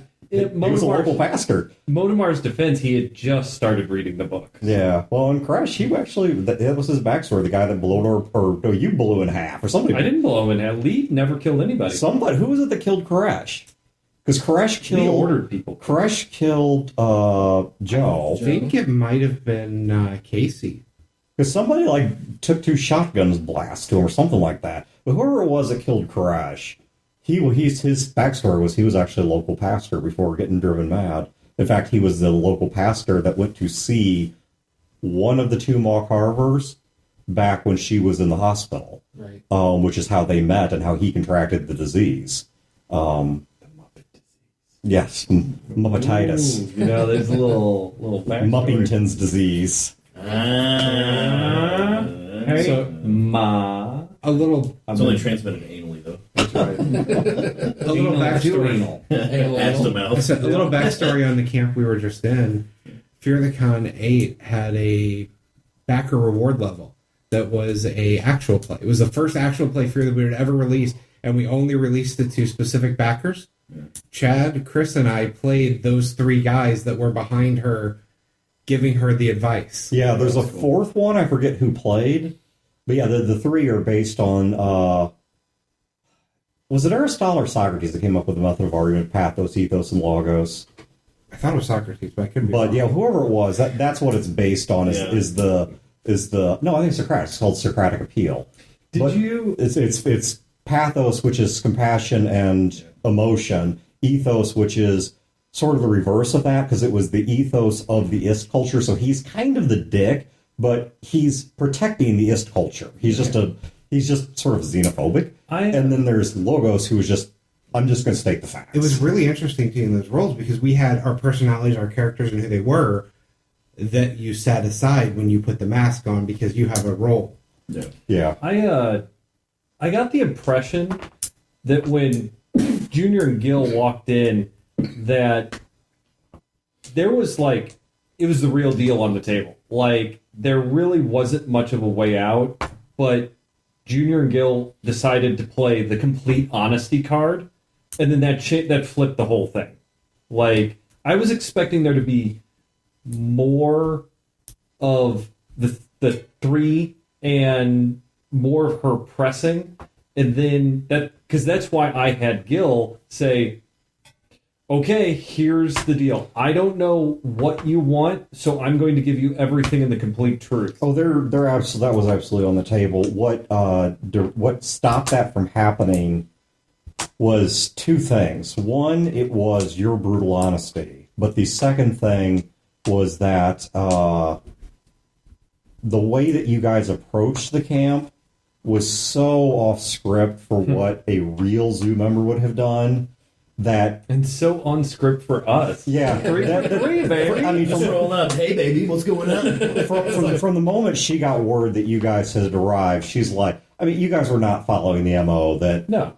I mean, there was no stealth to it. There's no tact to it. It was just, we're going to roll up and talk. Yeah, that's our style. That's not how they roll. And so even if they wanted to just talk, that's not how they're going to roll, because they're meant to operate in such small numbers. And so they would... For fuck's sake, he was announcing. Yeah. Hey, we just want to speak to him. And so it was no longer... It was just more like, what is this about? It's just such a sideshow. Curiosity. Yeah, that it's like... It's our play. And she's somebody that appreciates sideshows. So yeah, it's just kind of like she just had to see what this was about, and that was really what got you in and out of there. Is that's also part of what kept you alive, is because of the fact that not only were you honest with her, and you gave her information she didn't have. She did not know about the spaceship. But as a result, you have shown yourself to be both useful and at least vaguely on the same direction she is. You're another thorn in Dragon's side, which means if Dragon's busy with you, he's not busy with her. And she... Well, and then there is the very slight, singular, like, 1 in a million shot that perhaps, maybe, with a little bit of help, we could reveal Dragon. And if we reveal Dragon, maybe we or her can get a shot. Maybe she can get a second shot. Maybe we can get a shot. I love Junior's introduction. The walking up to her is like, finally, somebody who hates them as much as me. Was Junior lying? Yes. Oh, yeah. See, that's what I thought. It was one of the rare actual outright lies, not bouncing around words, not... I knew going in that, she obviously was no longer part of the organization. Now, we didn't have all of the other facts, so I was just playing off the fact that she was no longer with them. There had to be a reason, and she was here hiding, so obviously I had to appeal to the fact that I look like them, but I am not them. Yeah. Yeah, I expected a bigger reaction out of her to finding out that Songbird was from Mars, because she's talking about, I don't know what they're going to do to trigger Mars. Well, she certainly is fascinated, but since you guys don't didn't have any information either on how Songbird got here. Right. One person, it's an interesting anomaly, but that's not waking Mars up. Unless she was part of an expedition, which is information you guys don't have. Right. So that is still... It's not that she wasn't intrigued, it's that it's not actionable information. Isn't she working with him again, though? I mean, that's not Yeah. player information. We don't but- know that. Right. Yeah, characters don't know The fact that yeah. Songbird's gone back to them, I don't know if you guys know that or not. No, we don't. Yeah, No, we that have was no like idea. that was a Motomar being shot in the fucking head thing. Right. Well, I don't know if even Motomar knew who killed him at the last second. I would think that a gunshot and then No, bullet it's a going to your long- head. You It was a would really sniper know. shot through the tent. through the Yeah, you heard thin a wall. crack, but I mean, he's fucking dead. Who cares? You never, shit if you knew never who it hear the was. one that gets you. Right. Yeah, that's true. It's actually the bullets do travel faster than sound, so the bullet would go through your head before the sound would reach your ears. So yeah, you actually literally would not hear the gunshot that killed you. Bingo. Plus, I mean, even if you were like, Songbird? Yeah, as far as Philip knows, Songbird's still rogue somewhere. He doesn't know what happened to her. She disappeared during the IST raiding the I still What a fucking camp. coos. I want at some point Brodor to play Songbird and to run into Philip, and it comes out that Songbird killed Motomar, and I want that confrontation.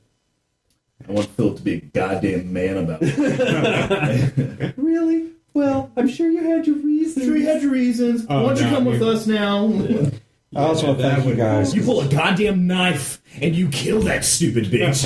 because after 2.5 years, I finally got to use one of the quotes I've been wanting to use. Tonight's was "Your kite dancing in a hurricane." Bitches.